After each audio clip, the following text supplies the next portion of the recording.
আমার দুষ্টু মিষ্টি ভালোবাসার বন্ধুরা কেমন আছো সবাই? আশা করি অনেক অনেক ভালো আছো। আমি তোমাদের নীলু আপু চলে এসেছি নতুন গল্প নিয়ে। আজকের গল্পটি শুনলে তোমাদের দাঁড়িয়ে যাবে, তাই গল্পটি শোনার আগে অবশ্যই হেডফোন ব্যবহার করো। আমার বড় এক ভাই আর আমি যে ঘটনাটা বলতে যাচ্ছি তা আমার বড় ভাবিকে নিয়ে। বড় ভাই বিয়ে করে 2003 সালে, আর ভাইয়া বিয়ে করে। আমার ভাবির পরিবারের সবাই মিরপুরেতেই থাকে, আর বিয়ে দেওয়া হয় একই জেলাতে, মানে ঢাকাতে। আমি যখন ভাবির প্রতি দুর্বলতা অনুভব করি তখন তার বয়স 23 বছর। বিয়ের পর ভাবির হঠাৎ করে বেড়ে যায়, আর বেড়ে যাওয়ার কারণে ভাবিকে আগের চেয়ে আরও বেশি সুন্দর লাগত। ভাবি দেখতে যেমন সুন্দরী ছিল তেমনি তার গঠনটাও। ভাবির যে অংশটা আমার সবচেয়ে ভালো লাগতো তা হলো তার দুটি, তবে তখন এসব নিয়ে কখনো ভাবিনি। তবে ভাবির যখন একটা ছেলের জন্ম হয় তখন আমি লুকিয়ে লুকিয়ে ভাবিকে দেখতাম যখন সে তার বাচ্চাকে খাওয়াতো। আমার খুব লোভ লাগতো, ভাবতাম ইস আমিও যদি খেতে পারতাম। কিন্তু আমার স্বপ্নটা স্বপ্নেই রয়ে যায়। তবে আমি হাল ছাড়িনি, সুযোগের অপেক্ষায় ছিলাম, আর একদিন সেই সুযোগটা এসে গেল। দিনটি ছিল 2004 সালের এপ্রিল মাসের 21 তারিখ। হঠাৎ করে ভাবি বলল যে ভাবির নাকি খুব শরীর খারাপ, বুকে নাকি অনেক ব্যথা করছিল। দেরি না করে তাড়াতাড়ি আমি ডাক্তার সাথে করে নিয়ে যাই, কারণ বড় ভাই তখন বাড়িতে ছিল না, আর বড় ভাই ব্যবসার কারণে থাইল্যান্ডে গিয়েছিল। তো ডাক্তার গিয়ে ভাবিকে দেখে বলে দেরি না করে ভালো একজন হার্টের ডাক্তার দেখাতে। আমি ঘটনাটা বড় ভাইকে জানাই। বড় ভাই আমাকে বলল যে ভালো কোনো হসপিটালে নিয়ে যেতে। আমি তখন একটা প্রাইভেট কার করে মিরপুর থেকে ভাবিকে নিয়ে সোহরাওয়ার্দী হসপিটালের উদ্দেশ্যে রওনা হই। হসপিটালে পৌঁছাতে পৌঁছাতে আমাদের প্রায় কয়েক ঘন্টা লেগে যায়। আমি ভাবিকে নিয়ে আমার পরিচিত একজন হার্টের ডাক্তার দেখায়। ডাক্তার ভাবিকে দেখে কিছু টেস্ট দিল আর আমাকে কিছু ওষুধ নিয়ে আসতে বলল। আমি ভাবিকে টেস্টগুলো করিয়ে ওষুধ নিয়ে আসি। ডাক্তার ভাবিকে একটা স্যালাইন দিল, যা শেষ হতে প্রায় রাত 8টা বেজে যায়। স্যালাইন শেষে ভাবিকে কিছুটা ভালো মনে হলো। ডাক্তার ভাবিকে দেখে আরও কিছু ওষুধের নাম লিখে দেয়, আর একটা ব্যথা কমানোর মলম নিয়ে আসতে বলে, আর মলম দিয়ে বলে রাতে ভালো করে মালিশ করতে ব্যথা কমে যাবে। আর বলল পরদিন আবার নিয়ে যেতে টেস্ট রিপোর্টগুলো দেখে ফাইনাল প্রেসক্রিপশন দেবে। ডাক্তারের কথা শুনে আমি তো মনে মনে খুশি, কারণ আজ হয়তো সেই দিন যে দিনের অপেক্ষা আমি অনেক আগে থেকে করছি। আমি ভাবিকে আমার মনের কথা বুঝতে না দিয়ে জিজ্ঞেস করলাম, ভাবি এখন কি হবে, রাতে কোথায় থাকবো আমি? ভাবি অনেকভাবে বলল, এক কাজ করো, তুমি যেহেতু থাকতেই হবে, চলো কোনো হোটেলে গিয়ে উঠি, এই রাতটাই তো মাত্র, কোনো রকম কাটাতে পারলেই চলবে। আমার তো ভাবির কথা শুনে আকাশের চাঁদ পাওয়ার মতো অবস্থা। তাহলে বাসাতে আমি জানিয়ে দেই, কি বলো? ভাবি হ্যাঁ তাই করো। আমি বাসাতে আর বড় ভাইকে ফোন করে সব জানাই। বড় ভাই থেকে যাওয়ার জন্য বলে। আমি ডাক্তারের দেয়া ওষুধগুলো আর মলমটা নিয়ে বাইরে থেকে খাওয়া দাওয়া সেরে ভালো দেখে একটা হোটেলে উঠি। হোটেলে ওঠার পর আমি ভাবিকে বলি, তুমি আগে ফ্রেশ হয়ে নাও, তারপর আমি তোমার মলম মালিশ করে দেব। ভাবি আমার কথা শুনে একটু লজ্জা পেল, আর বলল তোমার মালিশ করতে হবে না, আমি নিজেই মালিশ করতে পারবো। এ কথা বলার সময় ভাবির মুখে মুচকি হাসি ছিল। আমি বললাম, তুমি আগে গিয়ে গোসল করে নাও, তারপর দেখা যাবে। ভাবি গোসল করার জন্য বাথরুমে চলে যায়। আমি ভাবতে থাকি কিভাবে শুরু করব। এইসব কথাগুলো ভাবছিলাম, আর তখনই ভাবি গোসল শেষে বাথরুম থেকে বের হলো। ভেজা ভাবিকে দারুণ লাগছিল। আমি এক দৃষ্টিতে তার দিকে হা করে তাকিয়েছিলাম। সে আমার অবস্থা দেখে বলল, ভাবি এভাবে হা করে তাকিয়ে কি দেখতেছ? ভাবি সত্যি কথা বলতে কি তোমাকে আজ অনেক সুন্দর লাগছে। ভাবি আজ কেন? আগে বুঝি আমাকে সুন্দর লাগতো না? তা না, আজ একটু বেশি সুন্দর লাগছে তোমাকে। ভাবি যাও, আর পাকামো করতে হবে না, গোসল করে নেও। ওহ তাই তো, আমি তো ভুলেই গিয়েছিলাম বলে তাড়াহুড়ো করে বাথরুমে ঢুকে গেলাম। গোসল শেষে হাফ প্যান্ট পরে যখন বের হলাম তখন ভাবি আমার দিকে তাকিয়ে মুচকি মুচকি হাসছিল। এখানে হাসার কি আছে? ভাবি কি, আমি তো হাসিনি। আমি দেখছি। আচ্ছা তোমার এখন কেমন লাগছে ভাবি? ভাবি, আগের চেয়ে একটু ভালো, তবে বুকের ব্যথাটা এখনো তেমন কমেনি। তুমি ওষুধগুলো খেয়ে শুয়ে পর, আমি তোমার শরীরে মালিশ করে দেব, দেখবে কমে যাবে। ভাবি, বললাম না আমি নিজেই মালিশ করতে পারবো, তোমাকে কষ্ট করতে হবে না, বলে ভাবি ওষুধগুলো খেল। তুমি পারবে না? কেউ কি নিজের শরীর মালিশ করতে পারে? অর্থা বাড়াবাড়ি না করে সুন্দর করে লক্ষ্মী মেয়ের মতো শুয়ে পড়ো। ভাবি আর কি করবে, আমার বায়নার কাছে হার মেনে শুয়ে পড়ল আর বলল, অনেক তো মালিশ করার শখ, আজ দেখব কেমন মালিশ করো। আমি বললাম, ও মা, তুমি কাপড় পরে থাকলে মালিশ করব কিভাবে? ভাবি, আমি তোমার সামনে কাপড় খুলতে পারবো না। আমি কি তোমার পর নাকি যে আমার সামনে লজ্জা পাচ্ছ?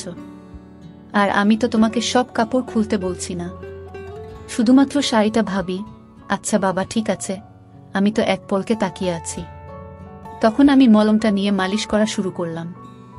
ভাবি আমার হাতের পেয়ে চোখ বন্ধ করে ফেলে। আমি আস্তে আস্তে তার চারপাশে মালিশ করতে থাকি। আমি ভাবিকে জিজ্ঞাসা করলাম, ভাবি, এখন কেমন লাগছে তোমার? ভাবি, অনেক ভালো লাগছে। তুমি নিজেই করতে পড়তে এমন মালিশ? ভাবি, কখনো না। তাহলে তখন তো খুব বলছিলে তুমি নিজেই মালিশ করতে পারবে। ভাবি, এমনি বলেছিলাম। সত্যি কথা বলতে কি, তোমাকে বলতে আমার লজ্জা করছিল। এখন লক্ষ্মী মেয়ের মতো চুপ করে শুয়ে থাকো, আমি ভালো করে মালিশ করে দেই, দেখবে তোমার ব্যথা কমে যাবে। ভাবি, ঠিক আছে, বলে চুপ করে শুয়ে রইল। দেখলাম ভাবি কিছু বলছে না, সাহস করে বললাম, ভাবি একটা কথা বলি। ভাবি, বলো। ভাবি কিছু না বলে চুপ করে রইল দেখে আমি আবার বললাম, ভাবি তোমার খুলে দেই? ভাবি, দেখো এগুলো ভালো না, তুমি আমার আপন দেবর, আর আমি কিভাবে তোমার সামনে অর্ধ হব? আর আমি তাড়াহুড়োর ভিতরে কিছু পড়িনি। এখানে তো তুমি আর আমি ছাড়া আর কেউ নেই। আর এখানে খারাপের কি আছে? আমি তো তোমার ওগুলো অনেকবার দেখেছি, তাই আমার সামনে লজ্জা কিসের? আমি তো শুধু তোমার ভালোর জন্য বলছিলাম। এই বলে একটু অভিমানের ভঙ্গি করে বললাম, থাক, লাগবে না, বলে আবার মন দিলাম। ভাবি কিছুক্ষণ ভেবে বলল, ও মা, আমার দেবরটা দেখি আমার উপর রাগ করেছে, বলে আমার মাথাটা তার দিকে তুলে নিল আর বলল, ভাবি, আচ্ছা তুমি বুঝি আমাকে লুকিয়ে লুকিয়ে দেখতে? তবে দেখ দেবর ভাবি, এসব ঠিক না, আর কেউ জানলে আমার তো সর্বনাশ হয়ে যাবে, আমার ঘর সংসার সব শেষ হয়ে যাবে। তোমার কি মাথা খারাপ নাকি? আমি কেন কাউকে বলতে যাব? তোমাকে লুকিয়ে দেখার কি আছে? তোমার ছেলেটাকে যখন তুমি খাওয়াতে তখন তো আমি অনেকবার দেখেছি, তবে সেটা অনেক আগে। আর একদিন বড় ভাই যখন খাচ্ছিল তখন আমি দেখছি। ভাবি, আচ্ছা তাই বুঝি, এখন আমার এগুলো আবার কাছ থেকে দেখতে ইচ্ছে করছে। এই বলে ভাবি তার দিয়ে বলল, দেখো তোমার যত ইচ্ছে দেখো, আর এগুলোকে একটু ভালো করে মলম দাও। আমি তো খুশিতে ভাবি বসিয়ে দেই। তারপর 2 হাত দিয়ে ভাবির শক্ত শক্ত 2টা ভাবিরগুলো দেখতে খুব সুন্দর ছিল। আমি মনের সুখে অনেকক্ষণ পর ভাবিকে বললাম, ভাবি তোমাকে একটা কথা বলি, রাগ করবে না তো? ভাবি, না, রাগ করব না। আমি তোমাকে অনেক ভালোবাসি। ভাবি, আমিও তোমাকে অনেক অনেক ভালোবাসি। আমি তোমার অনেক ভালোবাসি। ভাবি হতভম্ব হয়ে বলে, আমাকে কি? সত্যি বলছি ভাবি, তোমাকে আমি সব সময় লুকিয়ে লুকিয়ে দেখতাম। ভাবি, কি বলছো তুমি এসব কথা? আর কি কি দেখেছ আমার? বললে তুমি রাগ করবে না তো? ভাবি, না, করব না, বলো। একদিন তোমাকে বড় ভাই কাজটাও আমি দেখছি, আর তখন থেকে আমারও তোমাকে খুব ইচ্ছে করত। ভাবি, না বোঝার ভান করে, কি ইচ্ছে করত তোমার আমার সাথে? বড় ভাই যা করছিল। ভাবি, তোমার কি মাথা খারাপ হয়েছে নাকি? তুমি জানো তুমি এসব কি বলতেছ? তাছাড়া আমরা ভাবি দেবর। তুমি তাহলে কিছুই জানো না? আজকাল সবই সম্ভব।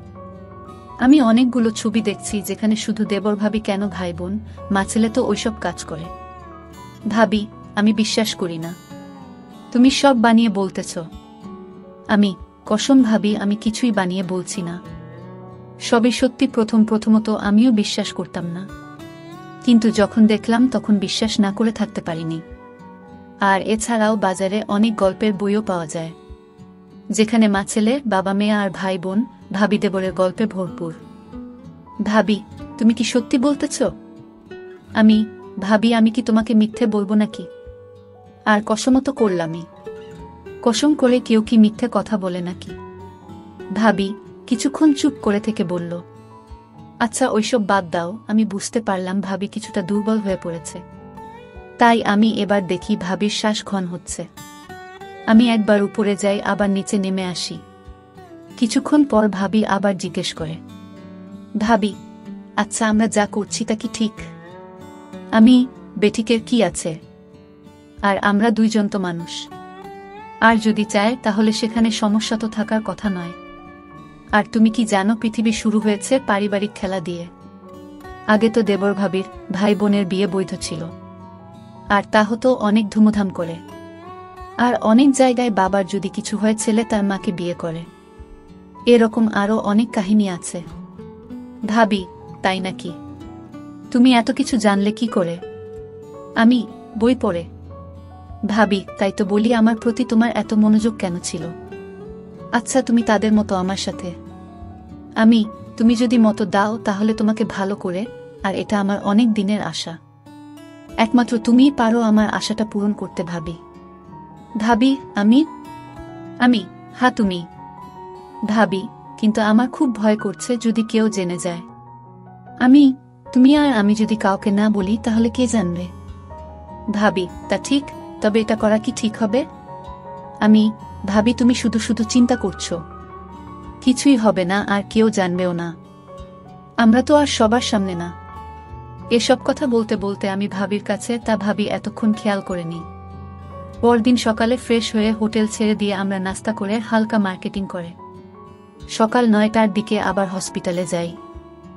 ডাক্তার বলে চিন্তার কোনো কিছু নাই, রিপোর্ট নরমাল। তবে যে ওষুধগুলো দিয়েছি তা চালিয়ে যান, আর 1 মাস পর এসে আরেকবার চেক আপ করে নিবেন। আমরা ডাক্তার থেকে বিদায় নিয়ে বাসার দিকে রওনা দেই। আর ওই দিনের পর থেকে আমাদের প্রতিদিনই হয়ে থাকে।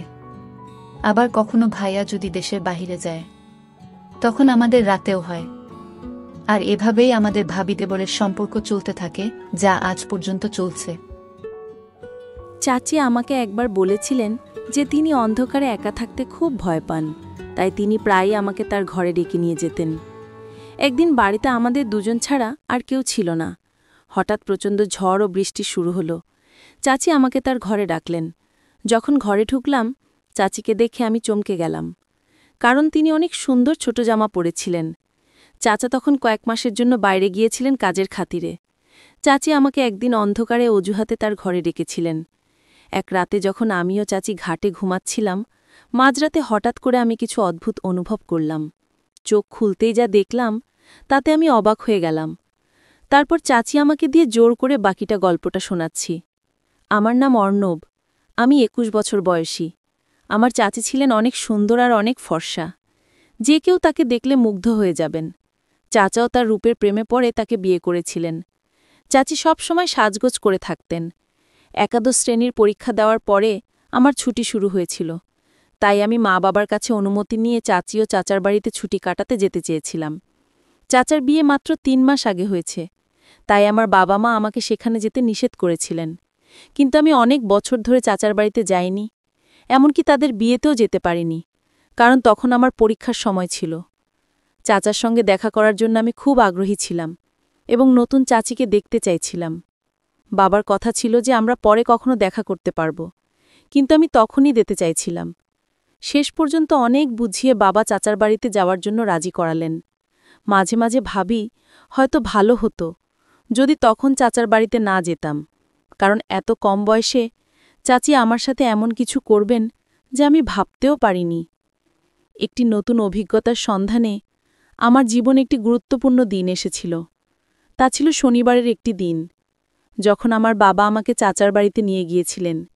কিন্তু আমাদের পৌঁছানোর পর দেখি বাড়ির বাইরের দরজা তালাবন্ধ। মনে হলো চাচি হয়তো কোথাও গেছেন। বাবার ফোন করার পর জানতে পারলাম তারা শপিং করতে বেরিয়েছেন এবং বাড়িতে ফিরতে কিছুক্ষণ লাগবে। তাই আমরা বাড়ির বাইরে দাঁড়িয়ে তাদের জন্য অপেক্ষা করতে লাগলাম। প্রায় 2 ঘন্টা পর চাচা চাচি বাড়িতে পৌঁছালেন। বাবা বাইরে গিয়ে তাদের সঙ্গে দেখা করলেন আর চলে গেলেন আমাকে রেখে। আমরা সবাই একসঙ্গে বাড়ির দিকে ফিরতে শুরু করলাম।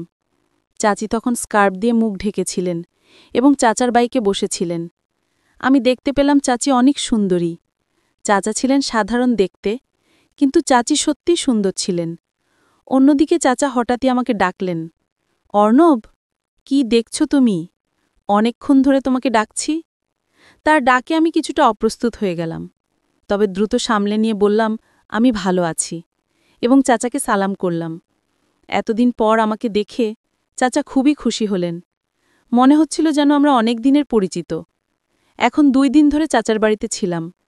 চাচি আমার প্রতি পুরোপুরি যত্নশীল ছিলেন এবং আমার জন্য সবকিছু ঠিক রাখছিলেন। চাচাও চাচিকে দেখে মনে হচ্ছিল আমি নিশ্চয়ই আমার ছুটির পুরো সময় এখানেই কাটাব।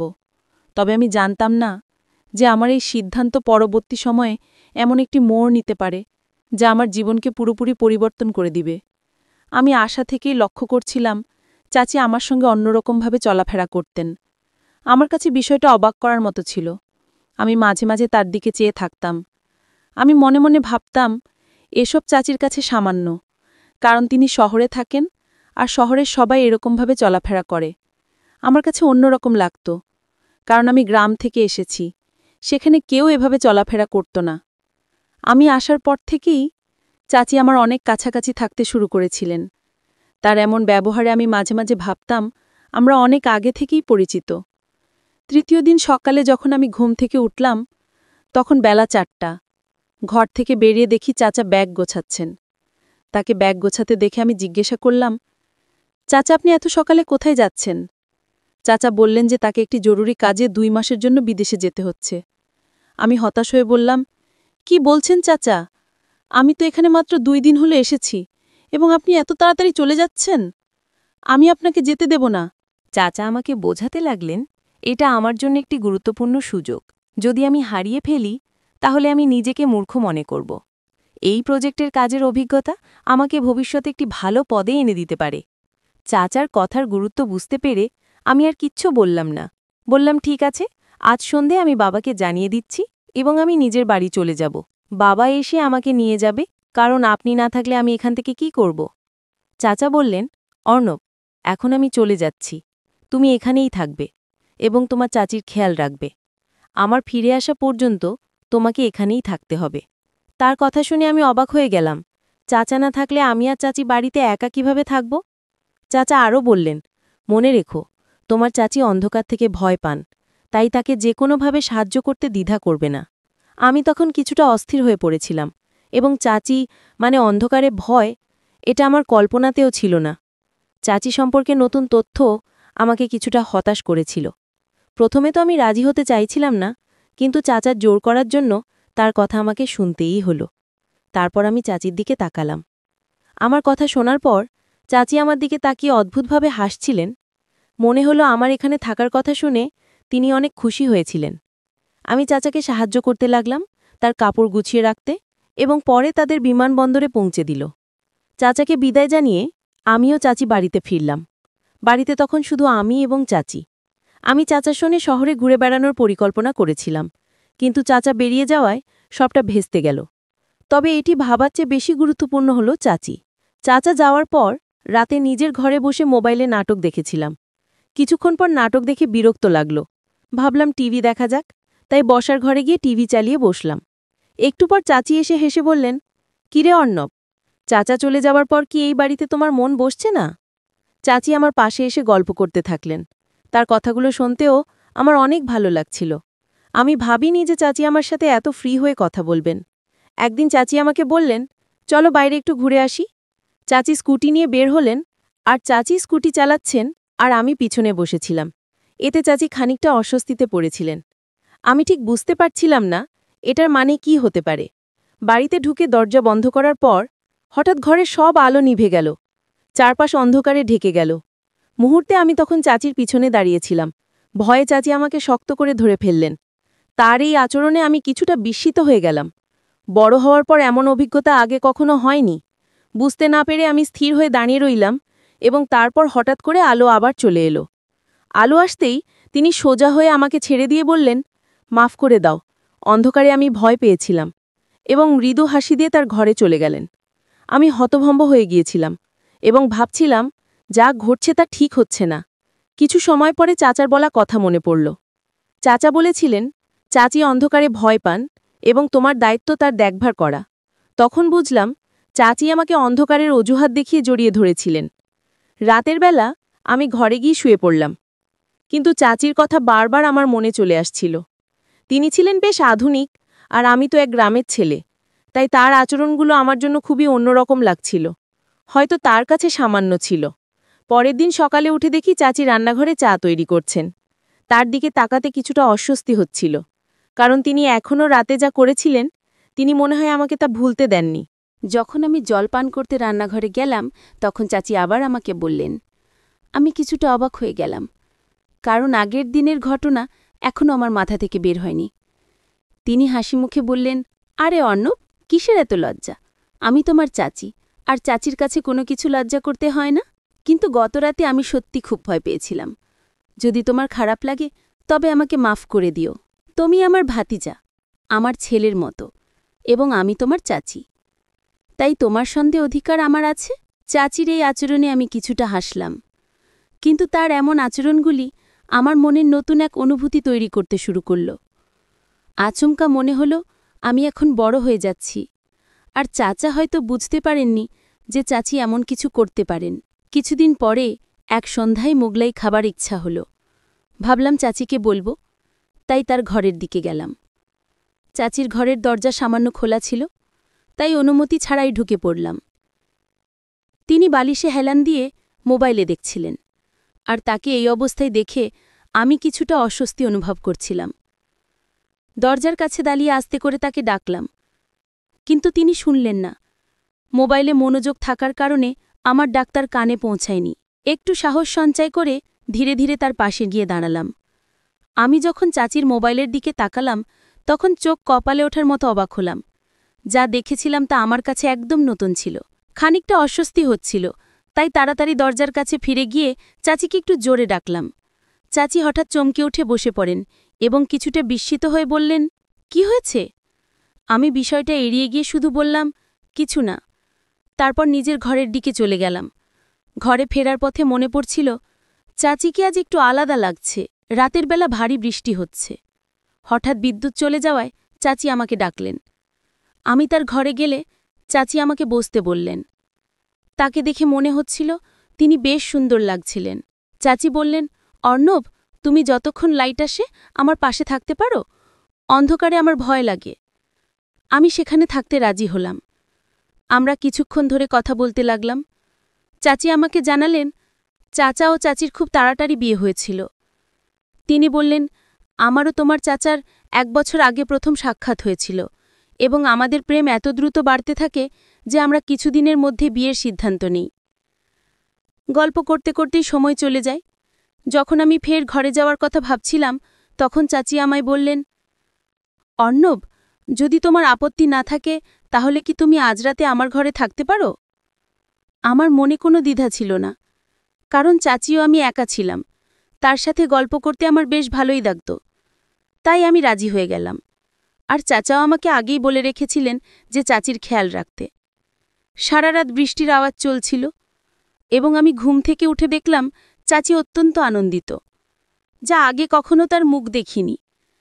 ব্রেকফাস্টের সময় তিনি আমাকে বলেছিলেন, এখন বৃষ্টির দিন, তাই তুমি আমার ঘরে থাকতে পারো। চাচি আমাকে বলেছিলেন, যদি তোমার কোনো সাহায্য প্রয়োজন হয় তাহলে বিনা দ্বিধা জানাতে পারো।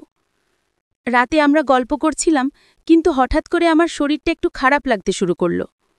চাচির কথাগুলো কিছুটা অস্বস্তিকর লাগছিল, যদিও ঠিক বুঝতে পারছিলাম না কেন। শরীর খারাপ লাগলেও কোনোভাবেই তার ঘরে বসে রইলাম। এখানে আসার পর থেকে চাচি আমাকে রোজ রাতে 1 গ্লাস করে দুধ পান করতে দিতেন। আজও তিনি দুধের গ্লাস নিয়ে আসলেন। আমি খেতে খেতে গল্প চালিয়ে যেতে থাকলাম। একসময় অজান্তে ঘুমে ঢুলতে শুরু করলাম, আর কিছুক্ষণ পরে ঘুমিয়ে পড়লাম। চাচিকে যেন রাতে আরও সুন্দর লাগছিল। তবে মনে নানা রকম চিন্তা ভিড় করছিল। তার পরের দিনের কথা মনে একটা অদ্ভুত লাগছিল, যখন দেখলাম চাচি বাইরে গেছেন আর তার ফোনে বারবার কল আসছে। হঠাৎ পেটে আবার ব্যথা শুরু হয়। আমি তখন বাবাকে ফোন করে জানালাম যে বাড়ি ফিরতে চাই। বাবার কথায় চাচি কিছুটা বিরক্ত হয়ে বললেন, কি তোমার চাচা কি তোমাকে বলেনি যে আমাকে দেখতে হবে, এখনই যেতে পারবে না? চাচির কথা শুনে আমি কিছুটা অবাক হয়ে গেলাম। কি সম্পর্ক আর কি দেখার কথা, সবকিছু জট পাকিয়ে গেল। আমি যখন বিষয়টা জানতে চাইলাম, তিনি বললেন, আমি জানি না, তবে তোমাকে এখানেই থাকতে হবে। চাচি আমাকে যেতে না দেওয়ার জন্য জোর করছিলেন, কিন্তু পেটের ব্যথা ততক্ষণে বেড়েই চলছিল। এই অবস্থায় আমি বেশ অস্থির হয়ে উঠেছিলাম, কারণ ব্যথা কমার কোনো লক্ষণই ছিল না। কিন্তু আমি বুঝতেই পারছিলাম না কেন আমি এমন হচ্ছি। এমন অভিজ্ঞতা আমার জন্য নতুন ছিল। চাচা বাইরে গেছেন প্রায় 1 সপ্তাহ। সন্ধে 7টায় বাড়ির বেল বেজে উঠল। ফলে চাচি দরজা খুলতে গেলে দরজা খুলতেই পুলিশ দাঁড়িয়েছিল। পুলিশকে দেখে চাচি কিছুটা ভয় পেয়ে গেলেন। পুলিশ চাচিকে জিজ্ঞাসা করলেন, আপনার আসল উদ্দেশ্য কি? আমি কিছুই বুঝতে পারছিলাম না। এদিকে আমার পেছনে বাবা চাচাকে নিয়ে হাজির হলেন, আর চাচার হাতে বেশ কিছু ফাইল ছিল। হঠাৎ আমি বলে উঠলাম, চাচা, আপনি তো কাজের জন্য 2 মাসের জন্য বিদেশে গিয়েছিলেন। এরপর বাবার দিকে ফিরে জিজ্ঞাসা করলাম, সব কিভাবে ঘটছে? বাবা আমাকে জানালেন, যখন তোমাকে এখানে রেখে আসি তখন আমি থানায় গিয়েছিলাম। সেখানে এমন এক মেয়ের সম্পর্কে জানতে পারি যার খোঁজ আমার সহকর্মীরা করছিল। আমি মেয়েটিকে চিনতে পারিনি, তবে সোশ্যাল মিডিয়ায় চাচার ছবি দেখে বুঝলাম আসলে চাচার নাম পরিবর্তন করে পরিচয় লুকিয়ে চাচিকে বিয়ে করেছেন। চাচার ফোন কেটে যাওয়ার পরই বাবার কাছে বিস্ময়কর তথ্য এলো যে চাচা ও চাচি বেআইনি কাজে জড়িত ছিলেন এবং অন্যদের ফাঁদে ফেলে এভাবে তারা টাকা ইনকাম করতেন। আমার সাথে এমনটা ঘটাতে চাইছিলেন। তখনই বুঝলাম কেন আমার পেটের ব্যথা অস্বস্তি হচ্ছিল। চাচা সম্ভবত লুকিয়ে আমাকে এমন কিছু পান করিয়েছিলেন যাতে আমার অস্বাভাবিক লাগছিল, আর চাচিও তা জানতেন। গত রাতের ঘটনাগুলো মনে করতে শুরু করলাম। মনে হলো চাচা ও চাচি সম্পর্কের মূল্য না দিয়ে কেবল দ্রুত টাকা কামানোর মোহে অন্ধ হয়ে গিয়েছিলেন। ধীরে ধীরে বিষয়টা পরিষ্কার হলো, কেন চাচা এত দ্রুত এই শহরে উন্নতি করলেন। আমি চাচার অতিথি সৎকার উপভোগ করতে গিয়েছিলাম, কিন্তু তারা আমাকে ধোঁকা দিয়েছেন। বাবা বিষয়টা নিয়ে খোঁজ না করলে হয়তো আমি আরও বিপদে পড়তাম। আজকাল সম্পর্ক, ভালোবাসা, অনুভূতির কোনো মূল্যই নেই। মনে হয় সবাই নিজের সাথেই চলে। তাই যা একসময় ছিল এখন আর তা নেই। এই গল্পে প্রিয়জন বা আত্মীয় ছদ্মবেশে থাকা মানুষও ক্ষতি করতে পারে। ফলে এমন কারোর প্রতি অন্ধভাবে বিশ্বাস না করে প্রতিটি সম্পর্ক সতর্কতার সাথে পর্যবেক্ষণ করা প্রয়োজন।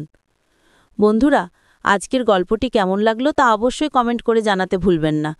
আর এরকম নতুন নতুন গল্প পেতে চ্যানেলটিকে সাবস্ক্রাইব করে পাশে থাকবেন। ধন্যবাদ। বন্ধুরা, আজ তোমাদের জন্য যে গল্পটি নিয়ে আসলাম সেটা ভাসুরের ছেলে সোহানকে নিয়ে। আমার নাম শীলা। আয়নার সামনে দাঁড়িয়ে নিজের প্রতিবিম্বের দিকে তাকিয়ে প্রায় ভাবি, জীবনটা কেমন অদ্ভুত। মাত্র 2 মাস আগেও আমার জীবনটা ছিল অন্যরকম। বাবা মায়ের আদরের মেয়ে, কলেজে পড়ি, বন্ধুদের সাথে আড্ডা দিই, সবকিছুই ছিল রঙিন প্রজাপতির মতো। কিন্তু ভালোবাসার ট্যান সব রঙকে এক করে দিয়ে এমন এক পথে নিয়ে এলো যেখানে বাস্তবতার কঠিন রূপটা আমি প্রথমবার দেখতে পেলাম। আমার আর তুষারের বিয়েটা ছিল একটা প্রেমের পরিণতি। তবে সেই প্রেমটা কোনো পার্কে বা রেস্তোরাঁয় বসে হয়নি, হয়েছিল একটা চলন্ত ট্যাক্সিতে। সেদিন কলেজ থেকে বাড়ি ফেরার পথে খুব বৃষ্টি হচ্ছিল, কোনো রিকশা পাচ্ছিলাম না। হঠাৎ করেই একটা খালি ট্যাক্সি আমার সামনে এসে দাঁড়ালো। চালকের আসনে বসা ছেলেটাকে দেখে কেন জানি একটা নির্ভরতা অনুভব করলাম। আমি ট্যাক্সিতে উঠে বসলাম। সারাটা পথ আমরা তেমন কোনো কথা বলিনি, শুধু জানালার কাছ দিয়ে ঝুম বৃষ্টি দেখছিলাম। বাড়ি ফিরে ভাড়া মিটিয়ে আমি নামতে যাব, এমন সময়ে চালক অর্থাৎ তুষার আমাকে বলল, আপনার মোবাইলটা সিটের উপর পড়ে গেছে। আমি ধন্যবাদ দিয়ে মোবাইলটা নিয়ে বাড়ি চলে এলাম। কিন্তু বাড়িতে ঢোকার কিছুক্ষণ পরই আমার মাথায় আকাশ ভেঙে পড়ল। আমি আমার পার্সটা ট্যাক্সিতে ফেলে এসেছি, আর সেখানে আমার কলেজের আইডি কার্ড, কিছু জরুরি কাগজপত্র আর সামান্য কিছু টাকা ছিল। আমি ভেবেছিলাম ওগুলো আর ফেরত পাব না। কিন্তু পরের দিন সকালে কলিং বেলের শব্দে দরজা খুলে দেখি তুষার দাঁড়িয়ে আছে, তার হাতে আমার পার্স। আমি অবাক হয়ে জিজ্ঞেস করলাম, আপনি আমার বাড়ির ঠিকানা কিভাবে পেলেন? সে হেসে বলল, আপনার আইডি কার্ডের ঠিকানা লেখা ছিল, ভাবলাম জরুরি কাগজপত্র থাকতে পারে, তাই দিয়ে গেলাম। ছেলেটার সততা দেখে আমি মুগ্ধ হয়ে গেলাম। এই যুগে যেখানে মানুষ সুযোগের সদ্ব্যবহার করতে এক মুহূর্তও ভাবে না, সেখানে একটা ছেলে এতগুলো জরুরি জিনিস পেয়েও ফিরিয়ে দিয়ে গেল। সেই দিন থেকেই আমাদের পরিচয়, তারপর বন্ধুত্ব এবং অবশেষে ভালোবাসা। তুষার দেখতে যেমন সুদর্শন ছিল, তার মনও ছিল ততটাই পরিষ্কার। যখন আমাদের সম্পর্কটা গভীর হলো, আমি বাবাকে সব খুলে বললাম। বাবা সব শুনে বললেন, ঠিক আছে, ছেলেটাকে একবার আমাদের বাসায় আসতে বলিস, বাড়িতে নিয়ে আয়। আমি তুষারকে নিয়ে এলাম। বাবা তুষারকে দেখে পছন্দ করলেন। তার ব্যবহার, কথাবার্তা বাবার ভালো লাগলো। কিন্তু যখন তার পেশার কথা শুনলেন, তখন তার মুখটা কালো হয়ে গেল। তিনি সাফ জানিয়ে দিলেন, একজন ট্যাক্সি চালকের হাতে আমি আমার মেয়ের ভবিষ্যৎ তুলে দিতে পারি না। এই বিয়ে কিছুতেই সম্ভব নয়। বাবার কঠোর মনোভাব দেখে আমি ভেঙে পড়লাম। একদিকে বাবার সম্মান, অন্যদিকে তুষারের প্রতি আমার ভালোবাসা। আমি অনেক চেষ্টা করেছিলাম বাবাকে বোঝানোর, কিন্তু তিনি তার সিদ্ধান্তে অটল ছিলেন। অবশেষে আমি জীবনের সবচেয়ে কঠিন সিদ্ধান্তটা নিলাম। আমি তুষারকে পালিয়ে বিয়ে করলাম। যেদিন বাড়ি ছাড়ি বাবা শুধু একটা কথাই বলেছিলেন, আজ থেকে তুই আমার জন্য মৃত। এই বাড়ির দরজা তোর জন্য চিরদিনের মতো বন্ধ হয়ে গেল। বাবা সেই কথাটা আজও আমার কানে বাজে। আমি জানি বাবা আমাকে কতটা ভালোবাসতেন। তার অবাধ্য হয়েছিলাম বলে তিনি হয়তো কষ্ট পেয়েছিলেন, কিন্তু আমার বিশ্বাস ছিল একদিন তিনি আমাকে ক্ষমা করে দেবেন। শ্বশুরবাড়িতে আমার নতুন জীবন শুরু হলো। বাড়িটা বেশ বড় হলেও কেমন যেন ফাঁকা ফাঁকা। আমার শ্বশুর শাশুড়ি দুজনেই মারা গেছেন। একজন ননদ ছিল, তারও বিয়ে হয়ে গেছে অনেক দিন আগে। তাই এই বাড়িতে আমি আর তুষার, মাত্র দুজন মানুষ। বাড়িটা শহরের কোলাহল থেকে একটু দূরে, বেশ নিরিবিলি একটা জায়গায় অবস্থিত। প্রথম প্রথম আমার খুব ভালো লাগতো। সারাদিন তুষারের জন্য অপেক্ষা করতাম। সে কাজ থেকে ফিরলে আমরা একসাথে গল্প করতাম, রান্না করতাম। আমাদের ছোট্ট সংসারে ভালোবাসার কোনো কমতি ছিল না। তুষার সারাদিন ট্যাক্সি চালাতো। যা আয় হতো তা দিয়ে আমাদের কোনো মতে চলে যেত, কিন্তু মাস শেষে হাতে কিছুই থাকতো না। আমি বুঝতে পারছিলাম শুধু আবেগ দিয়ে জীবন চলে না, ভবিষ্যতের জন্য সঞ্চয় করাটাও জরুরি। তুষারও বিষয়টা নিয়ে খুব চিন্তিত ছিল। সে প্রায়ই বলতো, শিলা, তোমাকে তো আমি কোনোদিন কোনো ভালো শাড়ি কিনে দিতে পারলাম না, কোথাও ঘুরতে নিয়ে যেতে পারলাম না, আমার খুব কষ্ট হয়। আমি তাকে সান্ত্বনা দিয়ে বলতাম, আমার ওসব কিচ্ছু লাগবে না, তুমি আমার পাশে আছো, এটাই আমার জন্য অনেক।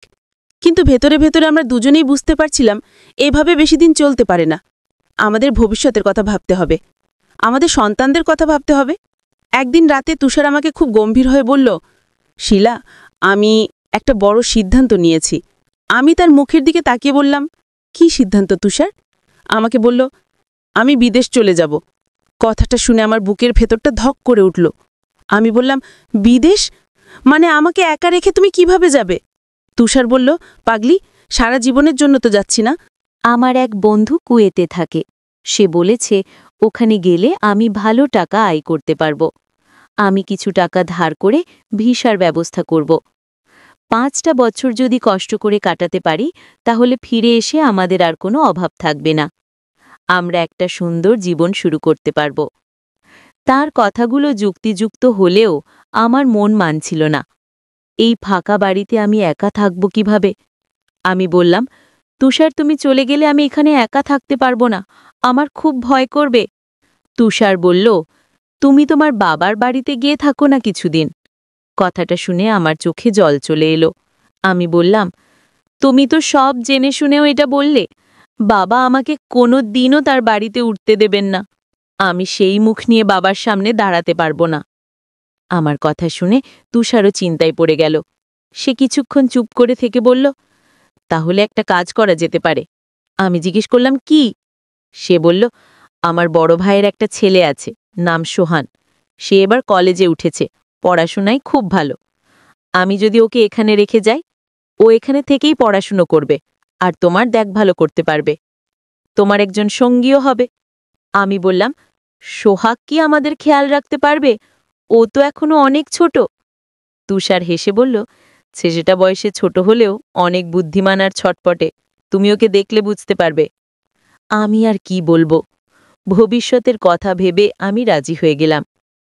তুষারকে বললাম, ঠিক আছে, তুমি সোহানকে নিয়ে এসো। এর কয়েকদিন পর তুষার তার ভাসুরের ছেলে সোহানকে আমাদের বাড়িতে নিয়ে এলো। সোহানকে দেখে আমি কিছুটা অবাকই হলাম। ছেলেটার বয়স 16-17 হবে, কিন্তু তাকে দেখতে আরও পরিণত মনে হয়। লম্বা, ফর্সা আর চোখে মুখে একটা বুদ্ধির ছাপ। সে আমাকে সালাম দিয়ে বলল, কাকিমা ভালো আছেন? তার বিনয়ী ব্যবহারে আমি মুগ্ধ হলাম। তুষার টাকা পয়সা জোগাড় করে বিদেশ যাবার প্রস্তুতি নিতে শুরু করল। এই কয়েকটা দিন আমার যে কিভাবে কেটেছে তা আমি ভাষায় প্রকাশ করতে পারবো না। প্রতি মুহূর্তে মনে হচ্ছিল আমার পৃথিবীটা বুঝি শূন্য হয়ে যাচ্ছে। অবশেষে সেই দিনটা এলো। তুষার এয়ারপোর্টের দিকে রওনা হওয়ার আগে সোহানকে ডেকে বলল, সোহান, তোর কাকিমার দিকে খেয়াল রাখিস, ওর যেন কোনো অসুবিধা না হয়, যে কোনো সমস্যা আমাকে ফোন দিবি। সোহান মাথা নেড়ে বলল, কাকা আপনি কোনো চিন্তা করবেন না, আমি কাকিমার খেয়াল রাখব, আপনি নিশ্চিন্তে যান। তুষার চলে গেল। পুরো বাড়িটা যেন এক মুহূর্তে শ্মশানের মতো নীরব হয়ে গেল। আমার বুকের ভেতরটা হাহাকার করে উঠল। আমি ঘরের দরজা করে অনেকক্ষণ কাঁদলাম। আমাদের বাড়িতে মোট 3টে ঘর। একটাতে আমি থাকতাম, পাশের ঘরটা সোহাগকে দেওয়া হলো, আর একটা ঘর খালিই পড়ে থাকত। সোহাগ খুব শান্তশিষ্ট ছিলে। সে নিজের কাজ নিজে করত, আমার কোনো কাজেই হস্তক্ষেপ করত না। তবে সে আমার প্রতি খুব খেয়াল রাখত।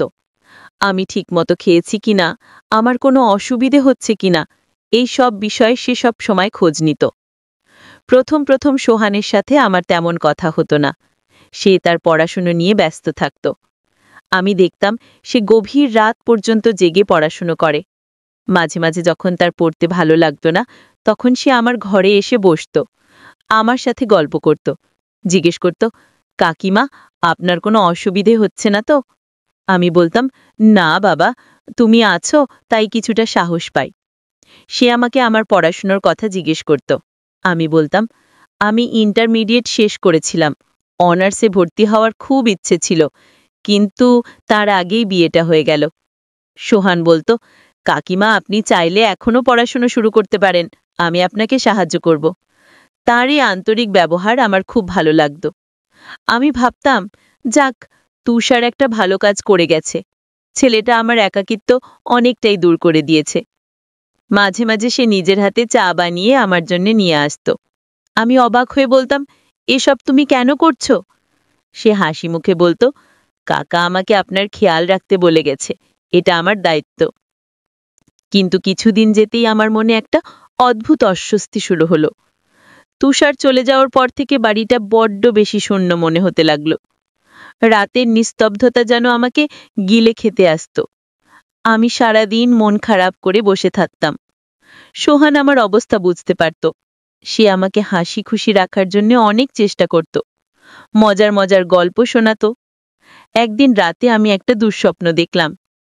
আমি দেখলাম গভীর রাতে কেউ একজন আমাদের বাড়ির চারপাশে ঘুরে বেড়াচ্ছে। লোকটার মুখটা অন্ধকারে ঢাকা, কিন্তু তার চোখ দুটো অদ্ভুতভাবে চকচক করছে। আমি ভয়ে চেষ্টা করেও চিৎকার করতে পারছিলাম না, আমার গলা দিয়ে কোনো শব্দ বেরোচ্ছিল না। হঠাৎ আমার ঘুম ভেঙে গেল। আমি ধর্মর করে উঠে বসলাম। আমার সারা শরীর ঘামে ভিজে গেছে, বুকটা জোরে জোরে ধরফর করছে। আমি তাড়াতাড়ি এক গ্লাস জল খেলাম, কিন্তু আমার ভয় কিছুতেই কমছিল না। আমি মনে মনে ভাবলাম, এই কি স্বপ্ন দেখলাম আমি? তাহলে কি আমাদের বাড়িটা সত্যি সুরক্ষিত নয়? এই নির্জন জায়গায় যে কোনো সময় তো যে কোনো বিপদ হতে পারে। আমার মনটা অজানা আশঙ্কায় কেঁপে উঠল। আমি এখন কি করব কিছুই বুঝতে পারছিলাম না। পরের দিন সকাল থেকে আমার মনটা খুব অস্থির হয়ে রইল। রাতের দুঃস্বপ্নটা কিছুতেই মাথা থেকে তাড়াতে পারছিলাম না। আমি বারবার বাড়ির চারপাশটা ঘুরে ঘুরে দেখছিলাম সবকিছু ঠিক আছে কিনা। সোহাগ আমার অবস্থা দেখে জিজ্ঞেস করল, কাকিমা আপনার কি শরীর খারাপ? আপনাকে খুব চিন্তিত লাগছে। আমি তাকে স্বপ্নের কথা বলতে গিয়েও থেমে গেলাম। ভাবলাম ছেলেটাকে ভয় পাইয়ে দিয়ে লাভ নেই, তাই প্রসঙ্গ এড়িয়ে বললাম, না তেমন কিছু না। এমনিতেই শরীরটা ভালো লাগছে না, কিন্তু আমার মনের ভেতরটা সারাক্ষণ খচখচ করছিল। আমি সোহানকে ডেকে বললাম, সোহান, তোমাকে একটা কথা জিজ্ঞেস করি? সে বলল, হ্যাঁ কাকিমা বলুন। আমি বললাম, তুমি কি প্রতিদিন এত রাত জেগে পড়াশোনা করো? সোহান একটু হেসে বলল, হ্যাঁ কাকিমা, আমার লক্ষ্য অনেক বড়, তাই একটু বেশি পরিশ্রম করতে হয়। আমি আবার জিজ্ঞেস করলাম, তুমি ঠিক কখন ঘুমাও? সে বলল, আমি সাধারণত রাত 4টা পর্যন্ত পড়ি, তারপর ফজরের আজান দিলে নামাজ পড়ে ঘুমায়। তার কথা শুনে আমি অবাক হলাম। একটা কলেজের ছাত্রের এত রাত জেগে পড়ার কি দরকার? আমি বললাম, তুমি তো এখনো ছোট ক্লাসে পড়ো, তাহলে তোমার এত রাত জেগে পড়াশুনো করতে হয় কেন? সে বলল, কাকিমা, আমি অনেক বড় ইঞ্জিনিয়ার হতে চাই, তাই এখন থেকেই প্রস্তুতি নিচ্ছি। দিনে তো বাড়ির টুকটাক কাজ করতে হয়, তাই পড়ার তেমন সুযোগ পাই না। রাতটাই আমার পড়ার জন্য সবচেয়ে ভালো সময়। তার যুক্তিগুলো আমার কাছে ঠিক বিশ্বাসযোগ্য মনে হলো না। আমার মনে একটা সন্দেহ দানা বাঁধতে শুরু করল। সোহান কি আমার সাথে মিথ্যে কথা বলছে? সে কি সত্যি রাত জেগে পড়াশোনা করে, নাকি এটা শুধু একটা বাহানা? তার আসল উদ্দেশ্যটা কি? এইসব প্রশ্ন আমার মাথায় ঘুরপাক খেতে লাগল। আমি সিদ্ধান্ত নিলাম আমি সোহানের ব্যাপারে একটু খোঁজ নেব। পরদিন দুপুরে আমি আমার ভাসুর অর্থাৎ সোহানের বাবাকে ফোন করলাম। ফোনটা ধরতেই তিনি বললেন, কেমন আছো বৌমা, সব ঠিকঠাক আছে তো? আমি বললাম, হ্যাঁ বাবা, আমি ভালো আছি, আপনাদের খবর কি? কিছুক্ষণ এইদিক ওদিকে কথা বলার পর আমি আসল প্রসঙ্গে এলাম। আমি জিজ্ঞেস করলাম, বাবা, একটা কথা জানার ছিল, সোহান যখন আপনাদের বাড়িতে ছিল তখনও কেমন পড়াশোনা করত? মানে ও কি রাত জেগে পড়ত? আমার প্রশ্নটা শুনে সোহানের বাবা যেন আকাশ থেকে পড়লেন। তিনি অবাক হয়ে বললেন, কিসের পড়াশোনা? ও তো বই হাতে নিতেই চাইতো না। সপ্তাহে একদিন কলেজে যেত, আর বাকি সময় বন্ধুদের সাথে আড্ডা দিয়ে আর খেলে বেড়াতো। রাতে পড়াশোনা করতে বসতো না বললেই চলে, যদি কখনো বসতো বড়জোর আধ ঘন্টা। কেন বৌমা, হঠাৎ এই প্রশ্ন? ও কি কোনো সমস্যা করছে? তার কথাগুলো শুনে আমার পায়ের তলার মাটি সরে গেল। আমি নিজেকে সামলে নিয়ে বললাম, না না বাবা, কোনো সমস্যা না। ও তো এখানে এসে খুব পড়াশোনা করে, রাত জেগে পড়ে, তাই এমনি জিজ্ঞেস করলাম। ফোনটা রেখে আমি স্তব্ধ হয়ে বসে রইলাম। তাহলে সোহান আমার সাথে দিনের পর দিন মিথ্যে কথা বলে যাচ্ছে। কিন্তু কেন? একটা ছেলে কেন শুধু শুধু রাত জাগবে? তাহলে কি আমার দেখা দুঃস্বপ্নটা শুধু স্বপ্ন ছিল না? তাহলে কি সোহানেরও কোনো খারাপ উদ্দেশ্য আছে? আমার ভিতরটা ভয় আর সন্দেহে কাঁপতে শুরু করল। ভাসুরের শেষ কথাটা আমার কানে বাজছিল, সোহানকে একটু চোখে চোখে রেখো, ও ছোট তো। তাহলে কি আমি যাকে এতদিন বিশ্বাস করে এসেছি সে আসলে অন্য কেউ? আমি যাকে ভালো ছেলে ভাবছি সে কি ততটা ভালো নয়? সোহাগের বাবার সাথে কথা বলার পর থেকে আমার পৃথিবীটাই যেন ওলটপালট হয়ে গেল। যে ছেলেটাকে আমি আমার ভাইয়ের মতো দেখতাম, যার ওপর বিশ্বাস করে তুষার আমাকে রেখে গেছে, সেই ছেলেটাই আমার সাথে এত বড় মিথ্যাচার করছে। আমার মনটা বিষিয়ে উঠল। এখন তার প্রতিটি কথা, প্রতিটি আচরণ আমার কাছে অভিনয় মনে হতে লাগল। সে যখন আমার জন্য চা নিয়ে আসত, আমার মনে হতো এর পেছনেও কোনো উদ্দেশ্য আছে। সে যখন আমার সাথে হেসে কথা বলতো, আমার সেই হাসিটাকে মেকি মনে হতো। আমি এখনটাকে চোখে চোখে রাখতে শুরু করলাম। সে কি করে, কোথায় যায়, কার সাথে কথা বলে, সব কিছুর উপর আমি নজর রাখতে লাগলাম। কিন্তু আমি বাইরে থেকে কিছুই বুঝতে পারছিলাম না। সে দিনের বেলায় বাড়ির টুকটাক কাজ করত, বিকেলে একটু খেলতে যেত, আর রাতে নিজের ঘরে দরজা বন্ধ করে দিত। আমি কয়েকবার রাতে চুপি চুপি তার ঘরের দরজার কাছে কান পেতে শোনার চেষ্টা করেছি। ভেতর থেকে কোনো পড়ার আওয়াজ পাইনি, শুধু মাঝে মাঝে মোবাইলে কিছু একটা করার শব্দ পেতাম। আমার সন্দেহটা আরও ঘনীভূত হল। তাহলে সে রাত জেগে পড়াশোনা করে না, মোবাইল ব্যবহার করে। কিন্তু সারা রাত ধরে মোবাইলে কি করে সে? আমার মাথায় নানা রকম কুচিন্তা আসতে লাগল। এই নির্জন বাড়িতে আমি একা একজন মহিলা, আর আমার সাথে থাকে একটা অচেনা স্বভাবের ছেলে। ওর মিথ্যে কথা বলার কারণে আমার মনে হচ্ছিল যে কোনো সময় কোনো অসুবিধাজনক ঘটনা ঘটে যেতে পারে। আমি রাতে ঠিকমতো ঘুমোতে পারতাম না, একটু শব্দ হলেই আমার ঘুম ভেঙে যেত। আমি ভয়ে জড়সড় হয়ে বসে থাকতাম। আমার মনে হচ্ছিল এই বুঝি সোহানোর কোনো অদ্ভুত উদ্দেশ্য আছে এবং সে আমার ঘরের দিকে আসছে। আমার নিজেকে খুব অসহায় লাগত। তুষারকে ফোন করে সব কথা খুলে বলবো, সেই উপায়ও ছিল না। সে বিদেশে নতুন কাজে গেছে। এই সময় তাকে এসব কথা বলে চিন্তা বাড়াতে চাইনি, আর বাবাকে তো বলার কোনো প্রশ্নই ওঠে না। আমি কার কাছে সাহায্য চাইব কিছুই বুঝতে পারছিলাম না। আমি সিদ্ধান্ত নিলাম আমাকেই কিছু একটা করতে হবে। আমাকে তার আসল উদ্দেশ্যটা খুঁজে বের করতে হবে। আমি তাকে সরাসরি কিছু জিজ্ঞেস করতে পারছিলাম না, কারণ তাতে সে হয়তো সতর্ক হয়ে যাবে। তাই আমি অন্য পথ ধরলাম। আমি ঠিক করলাম আমি তাকে পরীক্ষা করব। একদিন রাতে আমি সোহানের জন্য কফি বানিয়ে নিয়ে তার ঘরের দরজায় নক করলাম। সে দরজা খুলতেই আমি বললাম, সোহান, এখনো পড়ছিস? নে কফি খা, পড়তে পড়তে ঘুম চলে আসবে না? সোহান তো অবাক হলেও কফির মগটা হাতে নিয়ে বলল, ধন্যবাদ কাকিমা, আপনি কেন কষ্ট করতে গেলেন? আমি তার ঘরের ভেতরে উকি মেরে দেখলাম টেবিলের ওপর দুটো বই খোলা, কিন্তু তার হাবভাব দেখে মনে হলো না সে পড়ছিল। আমি বললাম, আমার একা একা ভালো লাগছিল না, ভাবলাম তোর সাথে একটু গল্প করি। সোহান সাথে সাথে বলল, হ্যাঁ চলুন না কাকিমা, অনেকক্ষণ ধরে পড়ছি, আমারও আর ভালো লাগছে না। আমি মনে মনে ভাবলাম, বাহ, যেই আমি গল্পের কথা বললাম অমনি পড়ার ক্লান্তি চলে গেল। আমি সোহানের ঘরে একটা চেয়ারে বসলাম। সে তার বইপত্র গুছিয়ে আমার সামনে বসল। আমি তার সাথে সাধারণ গল্প শুরু করলাম, তার কলেজ, বন্ধুবান্ধব, গ্রামের বাড়ির কথা ইত্যাদি। সেও খুব স্বাভাবিকভাবে সব প্রশ্নের উত্তর দিচ্ছিল। তার আচরণে কোনো অস্বাভাবিকতা খুঁজে পেলাম না। আমি বললাম, সোহাগ, তোমার কাকা চলে যাওয়ার পর থেকে আমার একদম ভালো লাগে না। বাড়িটা কেমন যেন গিলে খেতে আসে। তোমার সাথে একটু গল্প করলে আমার সময়টা কেটে যায়। সোহান বলল, কাকিমা, আপনার যখনই একা লাগবে আমাকে ডাকবেন, আমি চলে আসব। আমি বললাম, তাহলে তোমার পড়াশোনার কি হবে? সে খুব ভাবে বলল, আরে, একদিন পড়াশোনা না করলে কিচ্ছু হবে না, আপনার ভালো লাগাটা তার চেয়ে বেশি জরুরি। তার এই কথাগুলো আমার সন্ধ্যের আগুনে ঘি ঢালল। যে ছেলে ইঞ্জিনিয়ার হওয়ার জন্য রাত দিন এক করে ফেলছে, সে এত সহজে পড়াশোনা ছাড়তে রাজি হয়ে গেল। আমি ঠিক করলাম এই পরীক্ষাটা আমি চালিয়ে যাব। পরদিন রাতে আমি আবার তার জন্য খাবার নিয়ে গেলাম। আমি বললাম, সোহাগ, চলো আজ আমরা একসাথে বসে গল্প করি। রোজ রোজ একা খেতে আর ভালো লাগে না। সোহান এক কথায় রাজি হয়ে গেল। সে বলল, তাহলে তো অনেক ভালো হয় কাকিমা, আসলে আমিও বিভিন্ন গল্প শুনতে ভালোবাসি। আমি বললাম, তাহলে আমরা প্রতিদিনই গল্প করব, কেমন? সে খুশিতে উজ্জ্বল হয়ে বলল, তাহলে তো আরও ভালো হয়, আমার গল্প শুনতে খুব ভালো লাগে।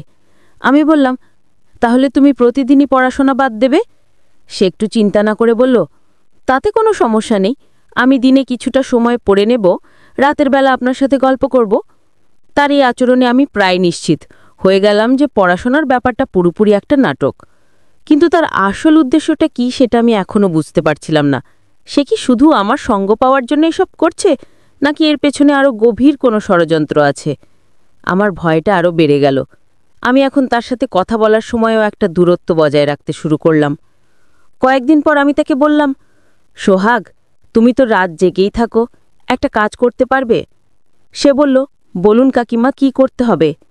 আমি বললাম, আমার রাতের বেলা খুব ভয় করে, তুমি কি রাতে আমার ঘরের বাইরের বারান্দায় একটু বসে থাকতে পারবে? তাহলে আমি একটু ঘুমাতে পারতাম। আমি ভেবেছিলাম আমার এই প্রস্তাবে সে হয়তো অবাক হবে বা আপত্তি করবে, কিন্তু আমাকে অবাক করে দিয়ে সে সাথে সাথে রাজি হয়ে গেল। সে বলল, ঠিক আছে কাকিমা, আপনি কোনো চিন্তা করবেন না, আমি আজ থেকে আপনার ঘরের বাইরেই থাকব। তারই সহজ সম্মতি আমার কাছে আরও রহস্যময় মনে হলো। কোনো ছেলে এত সহজে এমন একটা প্রস্তাবে রাজি হতে পারে? আমি ভাবলাম, আমি নিজের বিপদ নিজেই ডেকে আনলাম। সেই রাতটা ছিল আমার জীবনের সবচেয়ে খারাপ রাত। আমি নিজের ঘরে দরজা বন্ধ করে শুয়ে আছি, কিন্তু আমার চোখে এক ফোঁটাও ঘুম নেই। আমার সমস্ত মনোযোগ পড়ে আছে দরজার বাইরে। আমি জানি সোহাগ বারান্দায় একটা চেয়ারে বসে আছে, কিন্তু সে কি সত্যিই বসে আছে নাকি অন্য কিছু করছে? আমার মনে হচ্ছিল প্রতিটা মুহূর্ত যেন এক একটা যুগের মতো দীর্ঘ। বাইরের ঝিঝি পোকার ডাকও আমার কাছে অচেনা কোনো ষড়যন্ত্রের শব্দ বলে মনে হচ্ছিল। আমি কান খাড়া করে রেখেছিলাম। কিছুক্ষণ পরপর আমি একটা হালকা খচখচ শব্দ শুনতে পাচ্ছিলাম। আমার মনের মধ্যে ভয় কাজ করছিল। আমি কাকে ডাকব, কি করব, কিছুই ভেবে পাচ্ছিলাম না। আমার হাত পা ঠান্ডা হয়ে আসছিল। আমি মনে মনে আল্লাহকে ডাকছিলাম আর ভাবছিলাম, তুষারকে যদি একবার জানাতে পারতাম। এভাবে প্রায় ২-৩ ঘন্টা কেটে গেল। আমি আর সহ্য করতে পারছিলাম না। আমার মনে হচ্ছিল এভাবে ভয়ে ভয়ে বাঁচাচ্ছে সরাসরি মোকাবিলা করাই ভালো। আমি মনে সাহস সঞ্চয় করে বিছানা থেকে উঠলাম। দরজার কাছে গিয়ে এক ঝটকায় দরজাটা খুঁড়ে ফেললাম। দরজা খুলতেই আমি যা দেখলাম তার জন্য আমি প্রস্তুত ছিলাম না। আমি দেখলাম সোহাগ চেয়ারে বসে নেই। সে বারান্দার গ্রিল ধরে বাইরের অন্ধকারের দিকে তাকিয়ে আছে। আমাকে দেখে সে অবাক হয়ে বলল, কাকিমা, আপনি এখনো ঘুমাননি? কোনো সমস্যা? আর তুমি এখানে দাঁড়িয়ে কি করছো? সোহাগ আমার গলার স্বরে কিছুটা থমথু খেয়ে গেল। সে বলল, কাকিমা, তেমন কিছু না। আমি শুধু দেখছিলাম চারপাশটা ঠিক আছে কিনা। আমি আর নিজেকে সামলাতে পারলাম না। আমার ভেতরে জমে থাকা সমস্ত ভয়, রাগ আর সন্দেহ একসাথে বেরিয়ে এলো। আমি চিৎকার করে বললাম, মিথ্যা কথা বলবে না সোহান। আমি সব জানি তুমি পড়াশোনার নামে নাটক করছো। তোমার বাবা আমাকে সব বলে দিয়েছেন। বলো, সত্যি করে বলো, তোমার আসল উদ্দেশ্য কি? কেন তুমি এই বাড়িতে এসেছ? কেন তুমি রাত জেগে থাকো? আমার চিৎকারে সোহান একদম হতভম্ব হয়ে গেল। তার মুখটা ফ্যাকাশে হয়ে গেল। সে বলল, কাকিমা, আপনি আমাকে ভুল বুঝছেন। বিশ্বাস করুন, আমার কোনো খারাপ উদ্দেশ্য নেই। আমি বললাম, তাহলে তুমি মিথ্যা কথা বললে কেন? কেন বললে যে তুমি পড়াশোনা করার জন্য রাত জাগো? সোহাগ কিছুক্ষণ চুপ করে রইল। তার চোখ দুটো ছলছল করে উঠল। সে মাথা নিচু করে বলল, আমি আপনাকে চিন্তায় ফেলতে চাইনি। তার কথা শেষ করতে না দিয়ে বললাম, আর কোনো নাটক করতে হবে না। আমি তো আর আসল রূপ চিনে ফেলেছি। তুমি এখন এই বাড়ি থেকে বেরিয়ে যাও। আমি তোমার মতো একটা মিথ্যেবাদী প্রতারকের সাথে এক মুহূর্তও থাকতে পারবো না। আমার কথাগুলো যেন তীরের মতো গিয়ে তার বুকে বিঁধল। সে মুখ তুলে আমার দিকে তাকালো। তার চোখে ছিল রাজ্যের বিস্ময় আর গভীর এক কষ্ট। সে ভাঙা গলায় বলল, আপনি আমাকে এত বড় অপবাদ দিলেন কাকিমা। ঠিক আছে, আমি যদি আপনার ভয়ের কারণ হয়ে থাকি, তাহলে আমি এক্ষুনি চলে যাচ্ছি। এই বলে সে তার ঘরের দিকে পা বাড়ালো। সোহান যখন তার ঘরে যাওয়ার জন্য ঘুরে দাঁড়ালো, আমার মনের ভেতরটা হঠাৎ করেই কেঁপে উঠল। আমি কি খুব বেশি বলে ফেললাম? ছেলেটার চোখে যে কষ্টটা আমি দেখেছি, সেটা কি অভিনয়ের হতে পারে? কিন্তু পরক্ষণেই আমার মনে সন্দেহগুলো আবার মাথা চাড়া দিয়ে উঠল। না, আমি ঠিকই করেছি। এমন একটা রহস্যময় ছেলের সাথে এক ছাদের নিচে থাকার নিরাপদ নয়। সোহান তার ঘর থেকে একটা ছোট ব্যাগ কাঁধে নিয়ে বেরিয়ে এলো। সে শেষবারের মতো আমার দিকে তাকিয়ে বলল, কাকিমা, আপনি আমাকে ভুল বুঝেছেন। আমি এখন বুঝতে পারছি আপনি আমাকে নিয়ে কতটা সন্দেহ করেছেন। আমি আর সন্দেহ থেকে আপনাকে মুক্তি দিতে চাই। আমি কেন রাত জেগে থাকতাম আপনি জানেন? আমি তার দিকে তাকিয়ে রইলাম।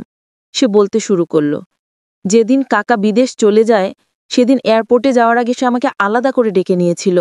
সে আমাকে বলেছিল, সোহান, আমি আমার সবচেয়ে মূল্যবান সম্পদ আমার শিলাকে তোর ভরসায় রেখে যাচ্ছি। বাড়িটা খুব নির্জন জায়গায়, ওর একা থাকতে ভয় করবে। তুই শুধু ওর সঙ্গী হবি না, ওর রক্ষকও হবি। তোর কাকিমার যেন কোনো অসম্মান না হয়, বাড়ির যেন কোনো ক্ষতি না হয়, সেই দায়িত্ব আজ থেকে তোর। আমি কাকাকে কথা দিয়েছিলাম, আমি আমার জীবন দিয়েও হলেও আপনার এবং এই বাড়ির নিরাপত্তা দেব। সোহাগের কথাগুলো শুনে আমি স্তব্ধ হয়ে গেলাম। সে বলে চলল, এই বাড়িতে আসার কয়েকদিন পর আমি বুঝতে পারি জায়গাটা সত্যি খুব একটা নিরাপদ নয়। রাতে মাঝে মাঝে অচেনা লোকের আনাগোনা দেখা যায়। আমি যদি আপনাকে এসব বলতাম, আপনি আরও বেশি ভয় পেয়ে যেতেন। তাই আমি আপনাকে কিছুই বলিনি। আমি সিদ্ধান্ত নিই আমি রাত জেগে বাড়িটা পাহারা দেব।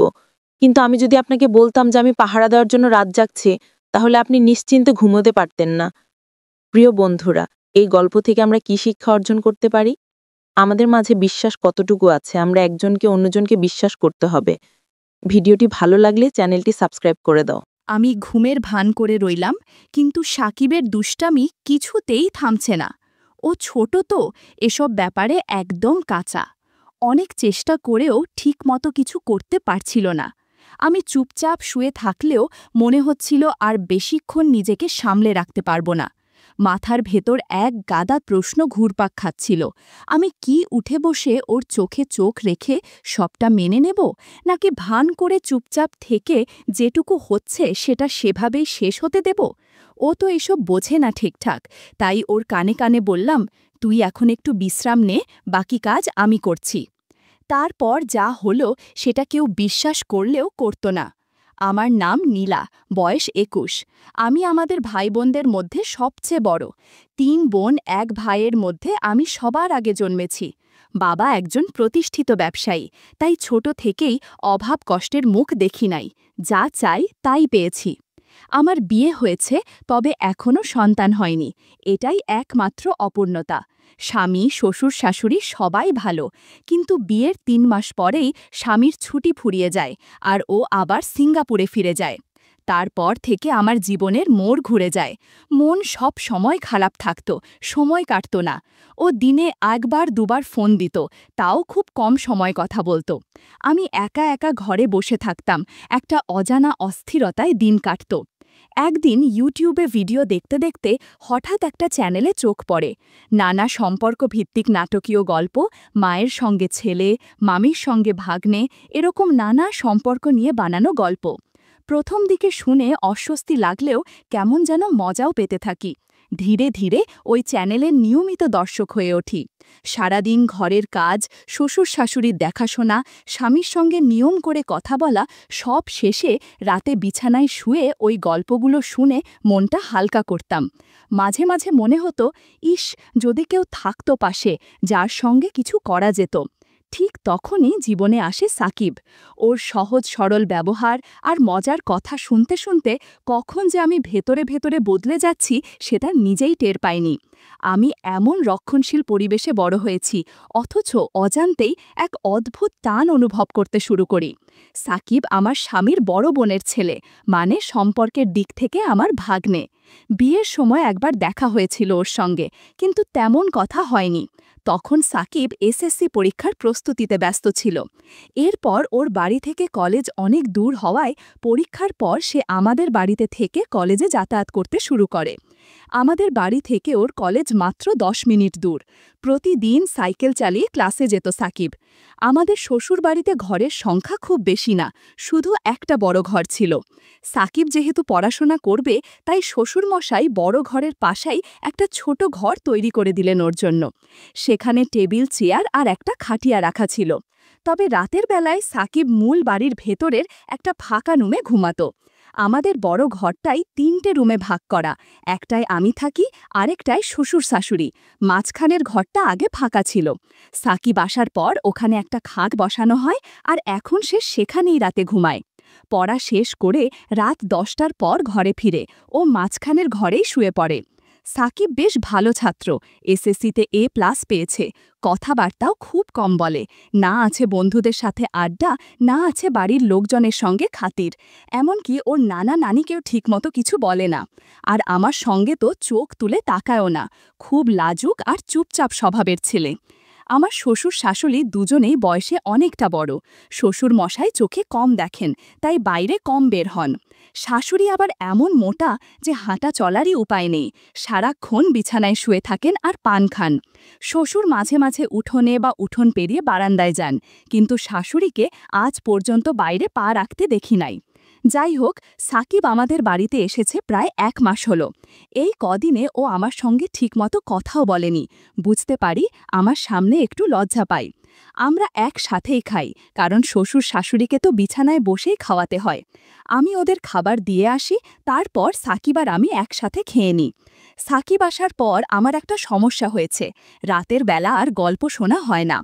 আগের মতো ইউটিউবে গল্প চালু করলে মনে হয় কখন না সাকিব দরজা এসে ডাকে, মাম দরজা খোলো। তাই গল্প ছেড়ে বসে থাকি, কখনো ফিরে আসবে। অনেক রাত পর্যন্ত পরেও, 10টা, 11টা, এমনকি কখনো কখনো 12টাও বাজে। আমার প্রায়ই ঘুম চলে আসে। সাকিব যদি সামনের দরজায় ডেকে না পায়, তখন ঘরের পাশে রান্নাঘরের দরজার দিকে গিয়ে ডাকে, কারণ আমার রুমটা ওই পাশেই। আমি তখন চট করে উঠে গিয়ে দরজা খুলে দিই। একদিন এমনই ঘটল। সেদিন রাত প্রায় 12:30 বাজে। আমি ঘুমে ঢুলে পড়েছি। সাকিব দরজায় 10-15 মিনিট ডেকে কোনো সাড়া না পেয়ে রান্নাঘর থেকে একটা মাছ ধরার ছিপ এনে জানালার ফাঁক দিয়ে হালকা গুঁতা মারল। ঘুম ভেঙে লাফ দিয়ে উঠলাম, গিয়ে দরজা খুললাম। আমি বললাম, তুই খা, আমি বাসন ধুয়ে নিই। ও বলল, মাম, আমি আজ খাবো না, আপনি ঘুমান। আমি অবাক হয়ে বললাম, কেন খাবি না? কেউ কি না খেয়ে ঘুমায়? সাকিব হেসে বলল, আপনার চোখে ঘুম, রোজ আপনাকে বিরক্ত করি। আজ অনেক রাত হয়ে গেছে, আপনি শুয়ে পড়ুন, আমি সকালে উঠে খেয়ে নেব। আমি বললাম, আমার কোনো কষ্ট হয় না, তুই যখন ইচ্ছা তখন এসে খেয়ে নিস, মাঝে মাঝে একটু ঘুম ধরে যায় আর কি। তখন সাকিব একটু থেমে বলল, আপনার জন্য আমি থাকি আর আপনি রোজ রাত জেগে থাকেন, এটা ঠিক না মাম। কাল থেকে আমি পড়ার ঘরেই থাকব, আর দাদু ঠাকুমার সঙ্গে খাবার দিলে আমাকেও ডেকে নিও, একসাথেই খেয়ে নেব। আমি বললাম, সন্ধ্যায় খেলে তো রাত জেগে পড়তে গিয়ে আবার ক্ষুধা পাবে, তখন কি খাবি? আর এত বড় ঘর থাকতে কেন ছোট ঘরে শুতে যাবি? আমি তো কখনো বলিনি তোর জন্য আমার সমস্যা হয়। তুই কি বাইরের কেউ? তুই তো আমাদেরই ঘরের ছেলে, তোকে তো এইটুকু করতে পারতেই পারি। সাকিব বলল, ঠিক আছে মাম, অনেক রাত হয়ে গেছে, এবার ঘুমাও, সকালে তোমার সাথে আলাপ করব। এটা বলেই ও সোজা গিয়ে ওর ঘরে শুয়ে পড়ল। আমিও উঠে এসে নিজের রুমে চলে এলাম। তবে যাই হোক, আজ প্রথম সাকিব এতটা কথা বলল আমার সাথে, অথচ একবারের জন্য চোখ তুলে তাকায়নি। এখন সকাল ৮টা বাজে, সাকিব এখনো ঘুমায়। কাল অনেক রাতে ঘুমিয়েছে তো, তাই একটু বেশি ঘুমাচ্ছে। যদিও সাধারণত ৬টায় উঠে উঠোনে একটু হাঁটে, তবে ওকে সকালে কখনো পড়তে বসতে দেখি না। যাই হোক, আজ তো ওর 10টার ক্লাস, ডেকে দিতে হবে। আমি ডাক দিলাম, সাকিব সাকিব, ৮টা বাজে, কলেজ যাবে না? সাকিব তখন ঘুম জড়ানো গলায় বলল, কত বাজে? আমি বললাম, ৮টা বাজে। এই কথা শুনে ও এক লাফে উঠে বসে পড়ল। তাড়াতাড়ি গোসল সেরে নাস্তা খেয়ে কলেজের দিকে রওনা দিল। একটু তাড়াহুড়ো হলেও 10টার আগে পৌঁছে যাবে হয়তো। দুপুর ঠিক 2টায় ও বাসায় ফিরে এলো। তবে কখনো কখনো 12টার দিকেও আসে, বিশেষ ক্লাস কম থাকলে। পড়ার ঘরে বই খাতা রেখে মুখ হাত ধুতে গেল। আমি ইতিমধ্যে দুপুরের খাবার সাজিয়ে রেখেছি। ও ঘরে ফিরে এলো, তারপর আমরা একসাথেই খেলাম। খাওয়ার সময় খুব একটা কথা হয়নি। আমি শুধু জিজ্ঞেস করলাম, কলেজে ঠিকমতো ক্লাস হয় তো? সে বাচ্চাদের মতো মাথা নেড়ে শুধু হ্যাঁ বলল, আর কিছু না। খাওয়ার পর ও নিজের ঘরে চলে গেল। সাধারণত দিনে ও ওই মাঝখানের ঘরেই ঘুমায়। সন্ধ্যা হয়ে এলো, কিন্তু সাকিব উঠছে না। আমি পড়ার ঘরে গিয়ে ডাক দিলাম। ডাক শুনে সাকিব ঘুম থেকে উঠে বসল। চোখ কচলাতে কচলাতে বলল, কি হয়েছে, ডাকছো কেন মাম? আমি বললাম, না কিছু না, সন্ধ্যা হয়ে গেছে, তুমি এখনো ঘুমাচ্ছ, পড়তে বসবে না? সাকিব বলল, সন্ধ্যা নাকি, দেখি কত বাজে। বলে ও ওর টেবিলে রাখা হাত ঘড়ির দিকে তাকাল, তারপর উঠে গিয়ে মুখ হাত ধুতে গেল। আমি তখন ওর পড়ার ঘরে চুপচাপ বসে আছি। সাকিব মুখ ধুয়ে ফিরে এসে বলল, তুমি এখনো এখানে বসে আছো, রান্নার কাজ শেষ? আমি হেসে বললাম, সে তো অনেক আগেই শেষ করেছি, ক্ষুধা লাগছে নাকি? সে বলল, আরে না, এমন সন্ধ্যা সময় ক্ষুধা লাগে নাকি, তবে একটা চা হলে ভালো লাগতো। আমি বললাম, চা পাতা মনে হয় শেষ হয়ে গেছে, কালকে এনে দেব। সে বলল, ঠিক আছে। তারপর বলল, এখন যাও, আমি পড়তে বসব। আমি বললাম, আচ্ছা বাবা, ভালো করে মনোযোগ দিয়ে পড়ো, বলেই আমি বড় ঘরে চলে এলাম। ঘণ্টা দুয়েক পরে শ্বশুর শাশুড়িকে রাতের খাবার দিলাম। তারা খাচ্ছেন, আমি পাশে বসে আছি। হঠাৎ শ্বশুর বললেন, বৌমা, সাকিব ঠিকমতো পড়াশোনা করছে তো, তুমি একটু খেয়াল রেখো। আমি বললাম, বাবা, আপনি একদম চিন্তা করবেন না, সাকিব খুব ভদ্র ছেলে, তাকে পড়তে বলার দরকার পড়ে না, নিজে থেকেই পড়ে নেয়। শ্বশুর বললেন, তা জানি বটে, কিন্তু দায়িত্ব তো আমাদেরও কিছু আছে। আমি হেসে বললাম, চিন্তা করবেন না বাবা, আমি ওর পাশে থাকি সব সময়। আর হ্যাঁ, কাল সকালে চা পাতা আনবেন তো, আজ সন্ধ্যায় সাকিব চা খেতে চাইছিল। শাশুড়ি তখন বলল, সাকিবদের বাড়িতে সবাই চা খায়।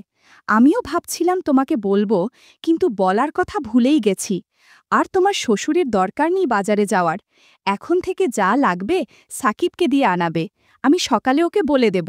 আর বৌমা, তুমি নাস্তার সময় আমাকে মনে করিয়ে দিও, আমি ওর সাথে কথা বলবো। আমি বললাম, ঠিক আছে মা। তারপর ওরা খাওয়া শেষ করা পর্যন্ত আমি পাশে বসে রইলাম। খাওয়া শেষে বাসনপত্র গুছিয়ে নিজের রুমে এলাম। একটু পর মায়ের সাথে ফোনে কথা বলছিলাম। কথায় কথায় রাত 10টা বেজে গেল। ভাবলাম, দেখি সাকিব কি করছে। দরজা খুলে পড়ার ঘরের কাছে গেলাম। কাছে যেতেই ওর পড়ার আওয়াজ পেলাম। ওর মনোযোগ নষ্ট না হয় এই ভেবে আর ঢুকলাম না, বড় ঘরে ফিরে এলাম। রাত প্রায় 11টা বাজে, তবু সাকিব এখনো খেতে আসেনি। আমি একা একা জেগে আছি। পড়ার ঘরে যাব, কিন্তু সাহস পাচ্ছি না, অন্ধকারে ভীষণ ভয় পাই। তাই বাইরে না গিয়ে জানালা খুলে চুপচাপ বসে থাকলাম। অপেক্ষা করতে করতে কখন যে 12:30 বেজে গেল টেরই পেলাম না। তারপর কখন যে ঘুমিয়ে পড়েছি নিজেও জানি না। সকালে উঠে শাশুড়িকে জিজ্ঞেস করলাম, মা, সাকিব রাতে ঘরে আসেনি? শাশুড়ি বলল, না রে বৌমা, কেন, কি হয়েছে? আমি বললাম, না কিছু না মা, বড় ঘরে আসেনি, পড়ার ঘরেই ঘুমিয়েছে মনে হয়। আমি অনেক রাত পর্যন্ত অপেক্ষা করছিলাম, তারপর কখন যে ঘুমিয়ে গেছি। শাশুড়ি অবাক হয়ে বলল, কি বলো, ও পড়ার ঘরে ঘুমাবে কেন? এই ঘরে ওর কি সমস্যা? আমি বললাম, জানি না মা, সারাক্ষণই তো ওর খেয়াল রাখি, আমার মনে হয় ও আমাকে লজ্জা পায়। শাশুড়ি বলল, লজ্জা পাবে কেন, তুমি তো ওকে কত যত্ন করো, আমি নিজেই দেখি তুমি কেমন খাটছ, কেমন মায়া করো। সাকিব তো আমাদেরই ছেলে, লেখাপড়া করবে, কিছু লাগলে তোমাকে বলবে, না হলে আমাদের বলবে। তুমি তো আমার লক্ষ্মী বৌমা, সব দায়িত্ব নিজের কাঁধে নিয়েছ। তারপর বলল, চলো ডাকো ওকে, কলেজে যাওয়ার সময় হয়ে যাচ্ছে। আমি বললাম, ঠিক আছে মা, কদিন যাক, লজ্জা এমনিই চলে যাবে। ঘড়ি দেখে দেখি ৮টার বেশি বাজে। আমি সরাসরি সাকিবের পড়ার ঘরে গেলাম। দরজা এখনো বন্ধ, তার মানে এখনো ঘুমাচ্ছে। আমি দরজায় টোকা দিলাম, সাকিব, সাকিব। বারবার ডেকেও কোনো সাড়া নেই। অনেকক্ষণ ধরে ডাকছি, তাও কোনো শব্দ নেই। ঘরটায় আবার জানালাও নেই যে পাশ দিয়ে কিছু বলা যাবে। পড়ার ঘরটায় একটাই দরজা, জানালাও নেই। জোরে জোরে দরজায় থাপ্পড় মারতে লাগলাম। প্রায় ১৫-২০ মিনিট ডাকাডাকির পর সাকিব দরজা খুলল, কিন্তু কিছু না বলেই আবার বিছানায় শুয়ে পড়ল। আমি ঘরে ঢুকে ওর মাথায় হাত রাখতেই বুঝলাম ওর শরীরে জ্বর, শরীরটা যেন পুড়ে যাচ্ছে। তড়িঘড়ি করে বড় ঘরে গিয়ে শাশুড়িকে বললাম। শাশুড়ি চলতে পারেন না, বললেন, বৌমা, ভেজা কাপড়ে শরীরটা মুছে দাও, কপালে জলপট্টি দাও। আমি তৎক্ষণাৎ পানি এনে ওর শরীর মুছে দিলাম, কপালে জলপট্টি দিলাম। প্রায় ১ ঘণ্টা পাশে বসে থাকলাম। ধীরে ধীরে সাকিব চোখ খুলল। ওকে ধরে বসালাম। সাকিব বলল, রাতে জ্বরের সময় তোমাকে ডাকতে গিয়েছিলাম, কিন্তু তুমি ঘুমিয়ে গেছো দেখে আর ডাকিনি। আমি বললাম, এটা কোনো কথা হলো? তুমি অসুস্থ, আমাকে জোরে ডাকতে, জানালায় ধাক্কা দিতে পারতে, দরজায় লাথি মারতে, একা একা কষ্ট পেয়ে থেকেছ কেন? ও কিছুক্ষণ চুপ করে রইল, তারপর উঠে হাত মুখ ধুয়ে বড় ঘরে গেল। আমি ওর জন্য নাস্তা নিয়ে এলাম। নাস্তা করতে করতে জ্বর কিছুটা কমল। শরীর ঠিক ছিল না, তাই ও আজ কলেজে গেল না, বাড়িতেই হাঁটাহাঁটি করছিল। আমি রান্না করছিলাম, হঠাৎ দেখি সাকিব পেছনে দাঁড়িয়ে। আমি বললাম, কি ব্যাপার, রান্না শিখবে নাকি? সাকিব হেসে বলল, না, ভাবছিলাম তুমি একা একা কত কাজ করো, সবাইকে কত খেয়াল রাখো। সত্যি তুমি খুব ভালো। জানো কেন যে তোমার সাথে এতদিন কথা বলিনি? আসলে তোমাকে লজ্জা পেতাম, মেয়েদের সামনে সহজ হতে পারি না। আমি বললাম, মেয়েরা কি বাঘ ভাল্লুক যে দূরে থাকবে? সাকিব হেসে বলল, তুমিও দেখি কলেজের মেয়েদের মতো কথা বলো। আমি বললাম, তোমার কলেজে কি কোনো মেয়ে বন্ধু আছে? সে বলল, একটা মেয়ে গায়ে পড়ে কথা বলে, খুব বিরক্তিকর, নামও জানি না আর জানতেও চাই না, গায়ে পড়ে কথা বললে আমার রাগ হয়। আমি হেসে বললাম, তাহলে তো আমাকেও পছন্দ করো না, আমিও তো তোমার সাথে গায়ে পড়ে কথা বলি। সাকিব একদমে বলল, তুমি আমার আপন মানুষ। তুমি চাইলে যত খুশি কথা বলতে পারো, বরং তোমার সঙ্গে কথা না বলে আমি ভুল করেছি। সাকিব বলল, তোমার জায়গায় অন্য কেউ হলে এতটা খেয়াল রাখত না, তুমি সত্যিই খুব ভালো। আমি হেসে বললাম, হয়েছে, আর হাওয়া দিতে হবে না, এবার যাও, মাকে ফোন দাও। ও বলল, আমি বলিনি, কিন্তু নানি জানে। আমি বললাম, এই নানিকে নিয়ে আর পারি না, সব কিছুতেই বাড়াবাড়ি করে। সাকিব রুমে চলে গেল। আমি রান্না শেষে গোসল সেরে শ্বশুর শাশুড়িকে খাওয়ালাম। তারপর সাকিবের সাথে খেয়ে দেখি সে আবার পড়ার ঘরে গেছে। আমি গিয়ে বললাম, এই ঘরে ঘুমাইও না, বড় ঘরে এসো, আবার অসুস্থ হলে কি হবে? সাকিব আমার কথা শুনে বড় ঘরে এলো। আমি বললাম, তুমি চাইলে আমার রুমে ঘুমাও, আমি ঘুমাই না দুপুরে। সে আমার রুমে গিয়ে শুয়ে পড়ল। এদিকে শাশুড়ি পান খেতে গিয়ে চুনের কৌটা খুঁজে পাচ্ছিলেন না। কৌটা দিতে গিয়ে বললেন, সাকিব কোথায়? আমি বললাম, আমার রুমে ঘুমাচ্ছে, ও পড়ার ঘরে শুয়েছিল, কিন্তু শরীর খারাপ হতে পারে ভেবে আমি নিয়ে এসেছি। শাশুড়ি বললেন, ভালো করেছ, মাঝের ঘরটা ভালো না। সাকিবকে বলো পড়া শেষ করে এখন থেকে তোমার সাথে ঘুমাক, তুমি তো তার যত্ন করছো, সে শুনবে। আমি বললাম, আজ অনেক কথা বলেছে, এতদিন তো লজ্জায় কিছু বলতো না। শাশুড়ি হেসে বললেন, আমি বলেছিলাম কিছুদিন গেলে ঠিক হয়ে যাবে, তুমি যে খেয়াল রাখো, ওর মা হলেও এতটা করতো না। আমি বললাম, কি যে বলেন মা, সাকিব তো আমাদের ছেলের মতো, তার মামাও ওকে খুব ভালোবাসে, প্রতিদিন ফোনে খোঁজ নেয়। শাশুড়ি চোখে জল এনে বললেন, তোর মতো বউ পাওয়া ভাগ্যের ব্যাপার। আমি হেসে চলে এলাম রুমে। দেখি সাকিব ঘুমায়নি, মোবাইলে গেম খেলছে। আমি বললাম, গেমস বন্ধ করো, রাতে ঘুম করনি, এখন ঘুমাও। সাকিব বলল, তুমি ঘুমাবে না? আমি বললাম, না, ঘুমালেও তোমার পেছনেই শুয়ে পড়ব। সাকিব বলল, আমি তো কারো সাথে ঘুমাই না, ঘুমের মধ্যে হাত পা নড়ে। আমি হেসে বললাম, হাত পা গেলেও তো এই ঘরের বাইরে যাবে না।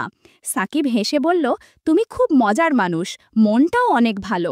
আমি বললাম, এই ভালো ভালো বলা লাগবে না। সন্ধ্যার দিকে আমি সাকিবকে ঘুমাতে বললাম। সে বলল, তুমি অনেক কাজ করো, একটু বিশ্রাম নাও, আমি তোমার মোবাইলে গেমস খেলি। আমি ঘুমিয়ে পড়লাম। জেগে দেখি সাকিব ঘরে নেই, উঠানে হাঁটছে। আমি রান্নাঘরে গিয়ে ওর জন্য নুডলস বানালাম। খেয়ে খুব খুশি হলো, তারপর পড়তে বসলো। কিছুক্ষণ পর আমি গিয়ে বললাম, আজ আর পড়তে হবে না, শরীর ঠিক হলে কাল থেকে পড়া শুরু করো। ও আমার সঙ্গে ঘরে এলো। রাতে খাওয়ার পর শাশুড়ি সাকিবকে বলল, ছোট ঘরটা শুধু পড়ার জন্য, ঘুমানোর হলে মাঝের রুমে অথবা মামির সঙ্গে ঘুমাও। সাকিব বলল, আচ্ছা নানি। রাতে হঠাৎ করে সাকিবের জ্বর বেড়ে গেল। আমাকে ডেকে বলল, মামি শরীরটা কাঁপছে। আমি ভেজা কাপড়ে ওর শরীর মুছে দিলাম, ওষুধ খাইয়ে কম্বলে মুড়িয়ে দিলাম, পাশে শুয়ে মাথায় হাত বুলিয়ে দিলাম। ধীরে ধীরে ও শান্ত হলো, একটু ঘুমিয়ে পড়ল। আমি ঘুমের ভান করে রইলাম, কিন্তু সাকিবের দুষ্টামি শুরু করল। ও তো ছোট, এসব ব্যাপারে একদম কাঁচা। অনেক চেষ্টা করেও ঠিকমতো কিছু করতে পারছিল না। আমি চুপচাপ শুয়ে থাকলেও মনে হচ্ছিল আর বেশিক্ষণ নিজেকে সামলে রাখতে পারবো না। মাথার ভেতর এক গাদা প্রশ্ন ঘুরপাক খাচ্ছিল। আমি কি উঠে বসে ওর চোখে চোখ রেখে সবটা মেনে নেব, নাকি ভান করে চুপচাপ থেকে যেটুকু হচ্ছে সেটা সেভাবেই শেষ হতে দেব? কিছুক্ষণের মধ্যে এমনভাবে সাড়া দিল, আমি আর থাকতেই পারলাম না। তখন সাকিবকে হালকা করে সরিয়ে দিতে হলো। ও তো এসব বোঝে না ঠিকঠাক, তাই ওর কানে কানে বললাম, তুই এখন একটু বিশ্রাম নে, আমার হয়ে গেছে। তারপর আমিও কখন যেন ঘুমিয়ে পড়লাম। সকালে জ্বর কিছুটা কমেছে। আমি নাস্তা তৈরি করলাম। ও খেয়ে আবার পড়তে বসলো। মাঝে মধ্যে রান্নাঘরে এসে দুষ্টুমি করতে চাইতো। আমি বললাম, প্রয়োজনের বেশি কোনো কিছু ভালো না। দিনের বেলায় কখনো কল্পনাও করো না। যদি কখনো কারো চোখে পড়ে বা কোনো প্রকার সন্দেহ হয়, তাহলে তোমার আমার দুজনের জীবনই নষ্ট হয়ে যাবে। আমি যা বলি তা অক্ষরে অক্ষরে পালন করবা, তা না হলে জীবন নষ্ট হয়ে যাবে, সমাজে মুখ দেখাতে পারবে না, বুঝতে পারছো? তারপর সে মাথা না দিয়ে হ্যাঁ বলল। তারপর থেকে সাকিব আর কোনোদিন দিনের বেলা করার জন্য বায়না ধরেনি, আর আমার কথার বাহিরেও যায়নি। আর আমি তখন থেকে নিয়মিত ওষুধ খেতে থাকলাম। সাকিব আমার পরিবারের একজন, তার যত্ন নেওয়া আমার কর্তব্য। আমাদের সম্পর্ক সম্মান ও ভালোবাসা ভিত্তিক, যার মধ্যে কোনো অসঙ্গতি নেই। সেখানে আমি 2টি শাড়ি, 2টি ব্লাউজ আর 2টো ছোট পোশাক পেয়ে গেলাম। আমি প্রথমে একটা ব্লাউজ নিলাম, তারপর একে একে সবগুলো জামাকাপড়ের সুগন্ধ নিয়ে যেমন ছিল তেমনই রাখলাম। এসবের মধ্যে একটা পোশাকে আঠালো একটা ভাব ছিল, সেটার সুগন্ধ এখনও আমার মাথায় আটকে আছে। 2016 সাল, মাস ভুলে গেছি। আমার নাম সাইফ। আমি এবং আমার মা আমার ছোট মামার বিয়ের অনুষ্ঠানে যোগ দেওয়ার জন্য রেডি হচ্ছিলাম। সেই প্রোগ্রামে বাবা আমাদের সাথে যোগ দিতে পারেননি। কেন? কারণ আমার বাবা একজন টপ ক্লাস ব্যবসায়ী। ছোটবেলা থেকেই আমি তাকে টাকার মেশিন হিসেবে চিনি। কঠোর, শান্ত এবং ব্যবসা সম্পর্কে ভীষণ সিরিয়াস টাইপ ব্যক্তিত্ব তিনি। আমার মনে হয় তিনি শুধু একটি জিনিস জানেন, আর তা হলো টাকা। এই যে তিনি আমার ছোট মামার বিয়ের অনুষ্ঠানের মতো গুরুত্বপূর্ণ একটা প্রোগ্রামে যোগ দিতে পারেননি, এখানেও তার ব্যবসায়িক ব্যস্ততাই কারণ।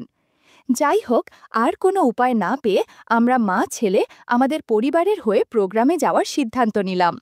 আমরা বরপক্ষ, আর মা তো বোন, তাই অনুষ্ঠানে না এলে খারাপ দেখাই কি আর করা। আমার নানির বাড়ি আমাদের বাসা থেকে একটু দূরে। আমরা প্রোগ্রামের 2 দিন আগে সেখানে যেতে চেয়েছিলাম, কিন্তু শেষ পর্যন্ত আমরা তা করতে পারলাম না আমার পরীক্ষার কারণে।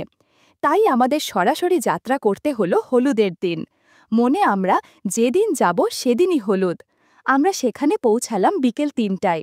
আমার বড় মামা এবং তার স্ত্রী, আমার অন্য খালারা সবাই আমাদের দেখে খুব খুশি হলো। আদর আপ্যায়ন চলল। আমি এদিকে আমার কাজিনদের সাথে কথা বলতে ব্যস্ত হয়ে পড়লাম, আর অন্যদিকে মা অন্যান্য আত্মীয়দের সাথে কথা বলতে। অনুষ্ঠান শুরু হবে সন্ধ্যা 7:30 সাধারণত আমরা সবাই জানি যে হলুদ প্রোগ্রাম সন্ধ্যার পরে শুরু করার কথা বলা হয়, তবে শেষ পর্যন্ত এটি রাত 8টার পরে শুরু হয় এবং রাত 1টা পর্যন্ত চলে। কোথাও কোথাও তো তা মধ্যরাত পর্যন্ত চলতে থাকে। এবারও তাই ঘটেছে। যখন সন্ধ্যা 7টা বাজে তখন দেখলাম আমার খালা মামিরা রেডি হতে ব্যস্ত হয়ে গেলেন। যেহেতু আমরা ছেলে তাই রেডি হতে একটু কম সময় লাগে। আমরা ছেলেরা কিন্তু রেডি। আমি আমার ফেসবুক অ্যাকাউন্ট ব্রাউজ করছিলাম এবং মাঝে মাঝে অন্য কাজিনদের সাথে কথা বলছিলাম। ওরা আমার বয়সের কাছাকাছি। আমাদের একটা কমন পরিচয় হলো আমরা সবাই বিশ্ববিদ্যালয়ের ছাত্র। অন্য 3টি রুম ছিল পরিবারের সদস্যের, বিশেষ করে মহিলা সদস্যে পরিপূর্ণ। সবাই রেডি হতে ব্যস্ত। সাধারণত হলুদ প্রোগ্রামের ড্রেস কোড হয় হলুদ শাড়ি, আবার কখনো কখনো লাল বা হলুদ রঙের সংমিশ্রণ সহ কোনো পোশাক বা স্যুট। আমাদের ড্রেস কোড ছিল সাদা পায়জামার সাথে ডিপ পার্পল পাঞ্জাবি এবং মহিলাদের জন্য হলুদ শাড়ি। প্রায় 8:15 বাজে। এখনও তাদের পুরোপুরি রেডি হবার নামগন্ধ না থাকায় আমি বিরক্ত হয়ে যাচ্ছিলাম এবং সিগারেট খাওয়ার প্যারা ফিল করলাম। তাই গোপনে বিড়ি টানতে ছাদে গেলাম। ছাদ থেকে আমি ওই বিল্ডিংটা দেখতে পাচ্ছিলাম যেখানে হলুদ ফাংশন হবে। এই তো নানুদের বাসার 2 বাসা পরেই। ধূমপান করতে করতে নিজের ভাবনার ভিতর হারিয়ে গেলাম। একটা গোপন কথা বলি, আমার একটা অভ্যাস আছে। এমন একটি অভ্যাস যা আমাকে ফেটিশ হিসেবে বর্ণনা করতে পারে বা অন্যভাবে দেখলে আমাকে পারভার্ট হিসেবে বর্ণনা করতে পারে। সেটা হলো আমি কখনোই কোনো ফাংশন মিস করি না, বিশেষ করে যদি সেটা বিয়ের অনুষ্ঠান হয়। নতুন মেয়েদের সাথে নতুন অভিজ্ঞতা বা কখনো কখনো চান্সে ডান্স মারা, এগুলো বিয়ের প্রোগ্রামে বেশি হয়। কিন্তু এছাড়াও যে ব্যাপারটা আমাকে আনন্দিত করে তোলে তা হলো বারান্দাগুলোতে ঢুমারা বা ঘরের কোণে যেখানে ওয়াশিং মেশিন রাখা সেখানটায় ঘুরে ফেরা করা। আর এই কাজটা আমি অবশ্যই গভীর মধ্যরাতে করি, যখন সবাই প্রোগ্রামের ধকল শেষে আরাম করে ঘুমাচ্ছে। ভাবছেন কেন? আমি বলে দিচ্ছি। প্রোগ্রাম শেষে বাসায় ফেরা রমণীদের চেঞ্জ করে রাখা ওইসব জামা কাপড় সাধারণত বারান্দা বা সেই জায়গায় রাখা হয়। যেহেতু সবাই ক্লান্ত এবং অবসন্ন, তারা গভীর ঘুমে মগ্ন। এই ফাঁকে আমি নিজেকে কিছু মন মাতানো মুহূর্ত উপহার দিতে পারি। সেটা হলো আমি তখন ওই মুহূর্তে সেই খুলে রাখা কাপড়গুলো থেকে ঘ্রাণ নিতে ভালোবাসি। প্রোগ্রামের ঝক্কি ঝামেলা পার করবার একটা নিশান সেই ড্রেসগুলোর গন্ধে বেশ স্পষ্ট থাকে। এটা আমার কাছে সত্যিই বিশেষ কিছু। একের পর এক সিগারেট টানতে টানতে তাই ভাবছিলাম আজ রাতে কিভাবে কি করব। আমি পরিকল্পনা করছিলাম। হঠাৎ আমার এক ছোট মামাতো ভাই ছাদে এসে আমাকে বলল, আপনি এখানে ভাই, আন্টি আপনাকে খুঁজছেন, তারা তো রেডি, নিচে অপেক্ষা করছে। আমি সিগারেটটা ফেলে দিয়ে ওদের সাথে নিচে চলে এলাম। আমার সব খালা এবং মামিদের হলুদ শাড়িতে খুব আকর্ষণীয় লাগছিল। ইস, এদের জামাইরা নেক ভাগ্যবান। প্রতি রাতে ভালো করে বন্ধুরা, তোমরা বুঝতে পেরেছ কি বলতে চাচ্ছি। শুধু প্রোগ্রামটা যাক। আমি আমার নানির বাড়ির পাশের রাস্তায় আমার মাকে পেয়ে গেলাম। তাকেও ভীষণ সুন্দর লাগছিল। আমরা সবাই মিলে সেই বিল্ডিংয়ের জন্য যাত্রা শুরু করলাম, যেখানে হলুদ হবে। এখন রাত 12:30 বাজে। আমরা সবাই বাড়িতে ফিরে এলাম। সবাই ক্লান্ত।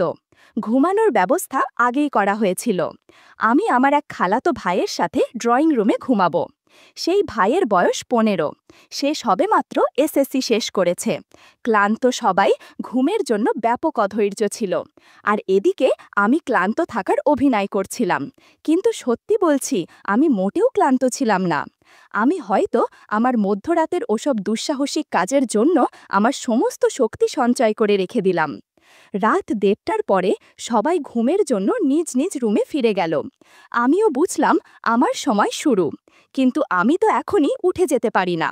আমাকে অপেক্ষায় আরও কিছুটা সময় ব্যয় করতে হবে, যাতে তাদের সবার ঘুম আরও গভীর হয়। আমার ছোট কাজিন ভাই নাক ডাকছিল। বুঝলাম গভীর ঘুমে অচেতন। ঠিক যখন রাত 2টা, আমি চুপচাপ বিছানা থেকে উঠে গোপনে ডাইনিং রুমে চলে গেলাম। সেই ঘরে কন্যার দিকটাতেই আছে ওয়াশিং মেশিন। আমি সেখানে গেলাম, বাট মন খারাপ হলো। কিছু পাঞ্জাবি আর বড় মামার পায়জামা ছাড়া কিছুই পেলাম না। আমি এই ভয়টাই পাচ্ছিলাম। 2 দিকে 2টি কমন বারান্দা ছিল। 2টি রুম থেকে 2টি ভিন্ন দরজা থেকে সেখানে যে কেউ প্রবেশ করতে পারে। আমি আমার লাইটার এবং সিগারেটের প্যাকেট নিলাম, যাতে কেউ যদি হঠাৎ করে সেখানে আসে সে ভাববে আমি ধূমপান করতে এসেছি। আমি এক দরজা ব্যবহার করে বারান্দায় এলাম, আর অন্য দরজাটি আমার চাচাতো ভাই যে ঘরে ঘুমাচ্ছে সেখান থেকে। আমি পুরোপুরি খুশি ছিলাম। বারান্দাটা আমাকে অন্তত হতাশ করেনি। অন্ধকারেও অদূরেই আমি তারে কিছু হলুদ কাপড় দেখতে পাচ্ছিলাম। আমি সময় নষ্ট না করে চুপচাপ সেখানে চলে গেলাম। সেখানে আমি 2টি শাড়ি, 2টি ব্লাউজ আর 2টো ছোট পোশাক পেয়ে গেলাম। আমার চোখ রোমাঞ্চে চিকচিক করছিল। আমি প্রথমে একটা ব্লাউজ নিলাম। আমি সহজেই বুঝতে পেরে গেলাম যে এটি এমন একজনের ছিল যে কিছুটা চিকন। আমি একে একে সবগুলো জামাকাপড়ের সুগন্ধ নিয়ে যেমন ছিল তেমনই রাখলাম। বন্ধুরা, ইউটিউবের নিয়মের কারণে বিস্তারিতভাবে বলতে পারলাম না কিসের কিসের সুগন্ধ নিয়েছি। তোমরা যদি বিস্তারিতভাবে জানতে চাও তাহলে কমেন্টে দেয়া ওয়েবসাইট থেকে একদম খোলামেলা গল্প শুনতে পারো। গল্পে ফিরে আসা যাক। সব কিছুর সুগন্ধ নিয়ে আমি বেডে ফিরে এসে খুব শান্তির একটা ঘুম দিলাম। সকালে ঘুম থেকে উঠলাম। পাশের রুমে মামিমা আর খালা কথা বলছিল। সারা রাতের রোম্যান্টিকতা শেষ হয়ে গেল শুধু একটা কথা দিয়ে। তারা বুয়াকে দিয়ে আগের দিনের কাপড় চোপড় ধোয়া নিয়ে কি যেন আলাপ আলোচনা করছিল। খানিক বাদেই যা শুনলাম, অন্তরাত্মা কেঁপে উঠল আমার। অতপর অবশেষে আমি খুঁজে পেলাম সেই ছোট পোশাকের মালিককে, যার পোশাকে বেশি সুগন্ধ ছিল। সে আর কেই নয়, আমার মা। আমি বাকরুদ্ধ হয়ে গেলাম এবং মনের ভিতর কেমন ফাঁকা হয়ে গেল। কি করলাম এটা আমি নিজের ওপর কিভাবে প্রতিক্রিয়া দেখাবো বুঝতে পারছিলাম না। কি করি এখন? দুপুর 2টো। আমি গতরাতে যা করেছি তা ভেবেই সারা সকাল কাটিয়ে দিয়েছি। কোনো বিষয় গভীরভাবে চিন্তা করলে ভালো একটা ব্যাপার ঘটে। ক্রমাগত চিন্তা করবার দরুন আপনি বেশ কিছু পয়েন্ট দেখতে পাবেন, যা প্রথমবারের চিন্তায় চোখে ধরাই পড়েনি। আমার সাথেও একই ব্যাপার ঘটল।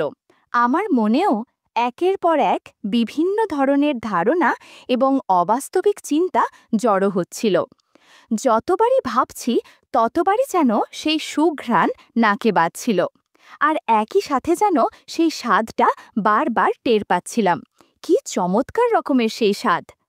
গতরাতে কি করে বসেছিলাম আমি, সেই ব্যাপারে ভাবতে গিয়ে তন্ময় হয়ে অন্য চিন্তা ভাবনায় যেন আমি হারিয়ে গেলাম। বন্ধুরা, আমার মায়ের পরিচয় দেয়া যাক। আমার মায়ের বয়স 40 বছর, কিন্তু তাকে দেখে এমনটা বোঝার উপায় নেই। গায়ের রং ফর্সা। ঘরে সাধারণত বেশিরভাগ সময় তিনি সালোয়ার কামিজই পরেন। আর কোনো প্রোগ্রাম থাকলে প্রোগ্রামের ড্রেস কোড যাই হোক না কেন, তিনি শাড়ি পরবেন, এটা মাস্ট। সুন্দর গভীর চোখ, তার সাথে মিলিয়ে সুন্দর তীখালো নাক এবং তার ঠিক পরেই উপস্থিত ঠোঁট। তার ঠোঁটের সবচেয়ে সুন্দর ব্যাপার হলো তার ঠোঁটে একটা তিল আছে। মায়ের উচ্চতা 5 ফুট 2 ইঞ্চি, হালকা একটু মেদ আছে। বাবা সাংঘাতিক ব্যস্ত রকমের বিজনেসম্যান হওয়ায় হয়তোবা মাকে বেশি সময় দিতে পারে না। সুতরাং বয়স 40-এর কোঠায় চলে গেলেও এখনও যুবতী মনে হয়। মা বাসায় শাড়ি পরলেও এখন অনুষ্ঠান ছাড়া খুব একটা পরেন না। বাসায় থাকলে এখন তিনি উজ্জ্বল কালারের কোনো না কোনো সালোয়ার কামিজই পরে থাকেন। আজ এই সব জিনিস আমার মনে আসতো না যদি না আমি গতকাল রাতে সেই অভিজ্ঞতা পেতাম। বারবার একটা চিন্তা মাথায় আসছিল যে গতকাল কেন সে এতটা ভিজেছিল। কি হয়েছে যে মায়ের পোশাকের ওখানে ভেজা ছিল? কিছু কারণ তো অবশ্যই আছে, কারণ ছাড়া তো কিছুই হয় না। আমার প্রশ্ন হলো কেন? একবার আমি ভেবেছিলাম মা হয়তো বাবাকে অনেক মিস করছেন এবং সেই মিসের ফলাফল সেটা। তারপর আবার আমার মন বলল অন্য কারণও তো থাকতে পারে। প্রোগ্রাম চলাকালীন কেউ কি কিছু করেছিল নাকি? কথাটা ভাবতেও অন্য রকম লাগছিল। আমাকে খুব দ্রুত পরিকল্পনা করতে হবে। কিভাবে আমি এই রহস্যের সমাধান করব সেটা ভাবতেই হবে, এবং তার জন্য আজকের রাতেও একটা অ্যাডভেঞ্চার আবশ্যক। আজ আমার মামার বিয়ের দিন। আজ আরও একটি ফাংশন হবে। মা এবং অন্যান্যরাও আজ রেডি হবে, নতুন কোনো সাজে নিজেদের তুলে ধরবেন। আমাকে আজ রাতেও তার ছোট পোশাক চেক করতে হবে। পেতেও তো পারি আরও কোনো বিষয়। রাত 8:30 বাজে। আমরা কমিউনিটি সেন্টারে আছি। প্রোগ্রামে আমি কোনো সুন্দরী মেয়ে বা মহিলা দেখলাম না, বা হয়তো অনেক সুন্দরী রমণী ছিল আশেপাশে, কিন্তু আমার মন যে অস্থির হয়েছিল আমার মায়ের ভাবনায় আর রাতের সেই রহস্যের উদ্ঘাটন নিয়ে। আজকে মাকে যেন নতুন রূপে দেখছিলাম। আগে কোটবাড়ি না দেখেছি, কিন্তু আজকের দেখা পর্যবেক্ষণ বেশ ভিন্ন। মা আজ শাড়ি পরেছে, পরনে একটা গর্জিয়াস নীল রঙের কাতান শাড়ি, তার সাথে ম্যাচিং করা ব্লাউজ। ঠোঁটে দিয়েছে লাল করে পুরো লিপস্টিক। শুধু তাই নয়, ঠোঁট জোড়া দেখলে মনে হবে ওপরে হয়তো হালকা গ্লসি দিয়েছে। মাকে দেখে আমার চোখ সরছিলই না একদম। ঠিক যেন হাউকাউ করা এক গাদা মানুষের ভিড়ে ফুটন্ত কোনো নীল গোলাপ, যেন অপসরী কেউ নেমে এসেছে মর্তের বুকে। মঞ্চে আমাদের সামনে আমার মামা ও তার নববিবাহিত স্ত্রী বসেছিল। নতুন মামির বয়স 25-26 হবে হয়তো, বাট তাকে দেখার বা পরখ করবার কোনো প্রকার ইচ্ছা আমার মধ্যে থেকে আসছিল না। আমি আমার মায়ের সাথে থাকার চেষ্টা করছিলাম। তিনি যেখানেই যান না কেন, যার সাথেই কথা বলেন, আমি নিরাপদ অবস্থান থেকে সেই সমস্ত ঘটনা খুব খুঁটিয়ে খুঁটিয়ে দেখছিলাম। মায়ের কার সাথে কথা হচ্ছে খুব সাবধানে চেক করার চেষ্টা চালাতে চালাতে বেশ রোমাঞ্চ অনুভব হচ্ছিল। কারোর সাথে তার কথা হলে কেমন টাইপ কথা হচ্ছে এবং তারা কি কথা বলছে তা শোনার চেষ্টাও বাদ রাখিনি। পারিবারিক সম্পর্কের কারণে অনেক মানুষের সাথেই মাকে কথা বলতে হয়েছে, শুধু সিম্পল আলাপ ছাড়া আর কিছুই না। এই ধরুন, তাদের অবস্থা সম্পর্কে জিজ্ঞাসা করা, বাচ্চাদের আদর করা, বাসায় আসার ইনভাইট দেয়া, এসবই চলছিল। হঠাৎ এক সমস্যার উদয় হলো। অনুষ্ঠানের শুরু থেকেই সব ধরনের দায়িত্ব এড়িয়ে চলার চেষ্টা করছিলাম, যাতে আমি মাকে খুব কাছ থেকে লক্ষ্য করতে পারি। কিন্তু একটি প্রবাদ আছে না, যেখানে বাঘের ভয় সেখানে সন্ধ্যা হয়। ঘটলও তাই। আমার এক খালা আমাকে নিচে যেতে বললেন এবং কোনোভাবে কিছু পানের ব্যবস্থা করতে। পান নাকি শর্ট পড়েছে। অতিথিরা খাবার দাবার শেষে একটু পানের খিলি মুখে দিয়ে খোশ গল্পে মেতে ওঠেন, এমনটা তো দেখাই যায়। কি আর করার, অগত্যা তার কাছে থেকে কিছু টাকা নিয়ে আমাকে লক্ষ্মী ছেলের মতো পানের সন্ধান করতে নিচে নেমে যেতে হলো। রাস্তায় এসে দেখলাম পান পাওয়া যাবে এমন কোনো ঝুপড়ি টাইপ দোকান নেই বললেই চলে। এদিকে আমার মনে হাজারো ভাবনার ভিড় জমে আছে। কি ঘটছে সেখানে? আমার মা কার সাথে কথা বলছেন এখন? তার কি কিছু হচ্ছে?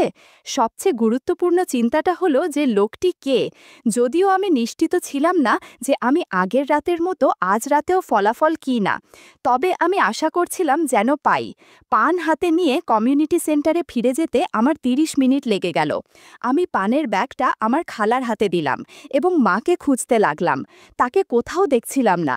বুকের ভিতরটা কেমন যেন করে উঠছিল। আমি কি কিছু মিস করেছি? হয়তো হ্যাঁ, আমি সেই ব্যক্তিকে মিস করেছি যে খুব ভাগ্যবান। আমি তার ফেসটা দেখতে হয় পারলাম না, মিস করে ফেললাম। আমার মনে এরকম অনেক চিন্তাই থেকে থেকে ঘুরপাক খাচ্ছিল। আমি আমার বড় মামাকে কাছে পেয়ে জিজ্ঞেস করলাম, মামা, মা কোথায়? সে বলল, আমি তো ঠিক বলতে পারছি না বাবা, জানি না আপা কোথায় আছে, কিন্তু তাকে তো এখানেই ঠিক 5-10 মিনিট আগে দেখেছি। ও, ওই তো ওখানে, ওই যে। আমার মামার হাতের ইশারা অনুসরণ করে আমি স্টেজের পাশে আমার মাকে দেখতে পেলাম। তিনি আর একজন মহিলার সাথে ছবি তোলার জন্য পোজ দিচ্ছিলেন। আমি সেই মহিলাকে চিনি, সে কান্তা খালা, আমার মায়ের স্কুল জীবনের বেস্ট ফ্রেন্ড। আমি ওনাদের কাছে গিয়ে কান্তা খালাকে সালাম দিলাম। যদিও সেই খালা আর আমার মায়ের বয়স একই ছিল, কিন্তু খালা দেখতে তার বয়সের চেয়ে বড়। মা আমাকে জিজ্ঞেস করলেন আমি কোথায় ছিলাম এতক্ষণ। আমি তাকে সব বললাম। প্রোগ্রাম ভালোভাবেই শেষ হলো। যখন রাত 11টা বাজে, আমরা পুনরায় নানির বাড়িতে ফিরে যাওয়ার প্রস্তুতি নিলাম। বাকি সময়ে আমি সন্দেহজনক কিছু দেখলাম না, কিন্তু ফেরার পথে মাকে একটু অফ মনে হলো। জিজ্ঞেস করতেই বলল খুব নাকি মাথা ধরেছে, বাসায় গিয়ে যত তাড়াতাড়ি সম্ভব শুয়ে পড়বে। আমি মনে মনে খুশি হলাম। মনে মনে বললাম, হ্যাঁ তুমি ঘুমাও, তুমি ডিপ একটা ঘুম দিলেই তো আমার কাজে সুবিধা হবে। রাতের বেলার চেকিং অ্যাডভেঞ্চারের কথা মনে হতেই ভিতরে ভিতরে আনন্দ হচ্ছিল। রাত বাজে 2:30, সবাই অত্যন্ত টায়ার্ড, সুতরাং যে যেখানে জায়গা পেয়েছে সেখানে পড়ে পড়ে ঘুম। গভীর ঘুমের তলানিতে হারিয়ে গেছে এখন তারা। পুরো বাড়িটা নিস্তব্ধ, একমাত্র জেগে আছি আমি। এক হাতে সিগারেট, অন্য হাতে ছোট পোশাকটা ধরে আছি। আজ মা পুরো সময় ধরে পড়া ছিল শাড়ির নিচে, শুধুমাত্র কালা হঠাৎটা গতদিনের তুলনায় ভিন্ন, বাকি সব কিছুই সেম। একটা জিনিস খেয়াল করেছি, মা মাত্র 3.5 অথবা 4 ঘন্টার মতোই এটা পড়ছে প্রোগ্রামের জন্যে, কিন্তু এই অল্প সময়ের মধ্যে এটাই কি যে এক মারাত্মক ঘ্রাণ। আজও এটাই ভেজা ভাবটা পেয়েছি। এর মানে হলো প্রোগ্রামে আমি যখন নিচে পান আনতে গিয়েছিলাম ওই সময়ই কিছু না কিছু ঘটেছে। মনে মনে খালাকে বকতে লাগলাম, না এভাবে হবে না, অন্য কিছু অবলম্বন করতে হবে। কিন্তু কি করা যায়? কিছুটা ভাবতেই মাথায় একটা বুদ্ধি এলো, আর তাতেই আমার চোখ চকচক করছিল। আজকের দুপুরের দিকে বড় মামিকে এমনটা বলতে শুনেছিলাম, আচ্ছা আপা, আপনি ফেসবুক ইউজ করেন না কেন? তাহলে তো অন্তত যখন তখন আপনাকে ফোন দেয়া যায়। আমাদের অলমোস্ট সব আত্মীয়ই কিন্তু ফেসবুকে অ্যাড আছে, আপনাকে আগেও বলেছিলাম, কিন্তু আপনি তো অ্যাকাউন্ট খুললেন না। উত্তরে মাকে বলতে শুনেছিলাম, হ্যাঁ দেখি খুলব অ্যাকাউন্ট একটা। ঠিক করলাম, এবার বাসায় ফিরে মাকে একটা ফেসবুক অ্যাকাউন্ট খুলে দেব। যে আশিক সুপুরুষ এভাবে তাকে কষ্ট দিচ্ছে, সে একবার খবর পেলে নিশ্চয়ই ফেসবুকেও হানা দিবে। তখন আবার দেখা হয়ে যাবে আসলে কে সে, কি দেখেই বা আমার মা তার প্রতি এত টান ফিল করছে। এসব পড়ে মনে হতে পারে আমি খুবই পারভার্ট একজন ছেলে, উল্টোপাল্টা চিন্তা করছি, এমনও তো হতে পারে যা কিছু আমি পেয়েছি এগুলো হয়তোবা বাবাকে মিস করার ফসল। অবশ্য সেটা নাও হতে পারে। যাই হোক, বুদ্ধি একটা জম্পেশ এসেছে, তাকে একটা ফেসবুক অ্যাকাউন্ট খুলে দেব। পাসওয়ার্ডটা যেভাবেই হোক না কেন আমার কাছে নিয়ে রেডি রাখব, যাতে যখন তখন চুপি চুপি নজরদারি করতে পারি। যেহেতু তিনি এ ব্যাপারে নতুন, তেমন একটা অন্য বিষয় না করবেন না। নানির বাড়ি থেকে ওই মামার বিয়ে খেয়ে আমরা বাসায় ব্যাক করেছি, প্রায় 5 দিন হতে চলল। এই তো কিছুক্ষণ আগে তাকে মমকে ফেসবুক অ্যাকাউন্ট খুলে দিলাম। প্রোফাইল পিক হিসেবে তার হলুদের একটা ছবি দিয়ে দিয়েছি। বড় মামিতে অ্যাড রিকোয়েস্ট পাঠাতেই তিনি একসেপ্ট করলেন এবং ছোট মামার বিয়ের বেশ কিছু ছবি মমকে ট্যাগ করে তিনি ফেসবুকে আপলোড করলেন, যার ফলাফল হিসেবে ওই রাতেই প্রায় 200টি ফ্রেন্ড রিকোয়েস্ট আসে এবং সেখানের প্রত্যেকেই আত্মীয় স্বজন ছিল। বলা বাহুল্য, বিয়ের বৌভাতের অনুষ্ঠানের দিন রাতের বেলা যখন আমি আগের মতো প্যান্টিটা চেক করলাম তখনও একই ফলাফল পেয়েছিলাম। সুতরাং এখন ফেসবুক অ্যাকাউন্ট খোলা শেষ, এবার শুধু অপেক্ষার পালা। আমিও খুব মন দিয়ে অপেক্ষা করতে লেগে গেলাম। রাতের খাওয়া দাওয়া শেষ করে নিজের রুমে এসে যখন বিছানায় গা লাগালাম, ভাবলাম মায়ের আইডিটা লগ ইন করে দেখি কি অবস্থা। মেসেঞ্জারে ঢুকতেই দেখি একজন মধ্যবয়সী লোক মাকে মেসেজ করেছে। মেসেজগুলো পড়ে আমার চোখ ছানা বড়া হয়ে গেল। লোকটার প্রোফাইলে গিয়ে বুঝতে পারলাম সে মায়ের দুলাভাই, অর্থাৎ আমার বড় খালু। খালু যে এভাবে মায়ের সাথে মেসেজ করেছে সে আমি কল্পনাও করতে পারিনি। এমন আমার কাছে সব কিছু স্পষ্ট হয়ে গেছে যে বিয়ে বাড়িতে মায়ের ছোট পোশাক ওভাবে আঠালো হয়ে আছে কেন। যাই হোক, তাদের মেসেজগুলো পড়ে আমার অনেক আনন্দ হচ্ছিল, তাই আমি ফোনটা রেখে আস্তে আস্তে ডাইনিং রুমের দিকে এগোলাম। পানি খেয়ে ওয়াশিং মেশিনের ওখান থেকে ছোট পোশাকটা আবার আনতে গেলাম। বাস্কেটে হাত বাড়িয়ে সেই কাপড়ের দলাতে হাত লাগিয়ে আতকে উঠলাম। নতুন একটা পোশাক এসে জমেছে এখানে। কি ব্যাপার, এটা তো ছিল না, এটা কখন আসলো? আমি ঘ্রাণ নিতেই একদম তাজা একটা সুবাস পেলাম। পুরো সময় যেন থেমে গেছে আমার। তার মানে একটু আগে মা উঠে এটা রেখে গিয়েছেন। আমি গর্বে বুক ফুলিয়ে সেটা নিয়ে আমার রুমে হাঁটা দিলাম। সুগন্ধ নিতে নিতে ঘুমিয়ে পড়লাম। মাঝ রাতে কেন জানি আমার ঘুম ভেঙে গেল। ভাবলাম ছোট পোশাকটা বাস্কেটে রেখে আসি। এমন সময় শুনতে পেলাম মায়ের রুম থেকে এক ধরনের অদ্ভুত শব্দ ভেসে আসছে। দরজায় কান পেতে শুনতে পেলাম মা খালুর সাথে ভিডিও কলে কথা বলছে আর কি যেন করছে। আমি বুঝতে পারলাম বাবার সাথে যে সময়গুলো মা কাটায় এখন সেটা ইমোতে মা খালুর সাথে কাটাচ্ছে। তাদের আলাপ শুনে বুঝতে পারলাম এইটার সুযোগ আমাকেও নিতে হবে। বন্ধুরা, ইউটিউবের গল্পগুলো শুনে মজা না পেলে আমার ওয়েবসাইটে দেয়া গল্পগুলো শুনতে পারো। সেখানে প্রতিদিন খোলামেলা গল্প আপলোড করা হয়। কমেন্টে ওয়েবসাইটের লিংক দেয়া আছে।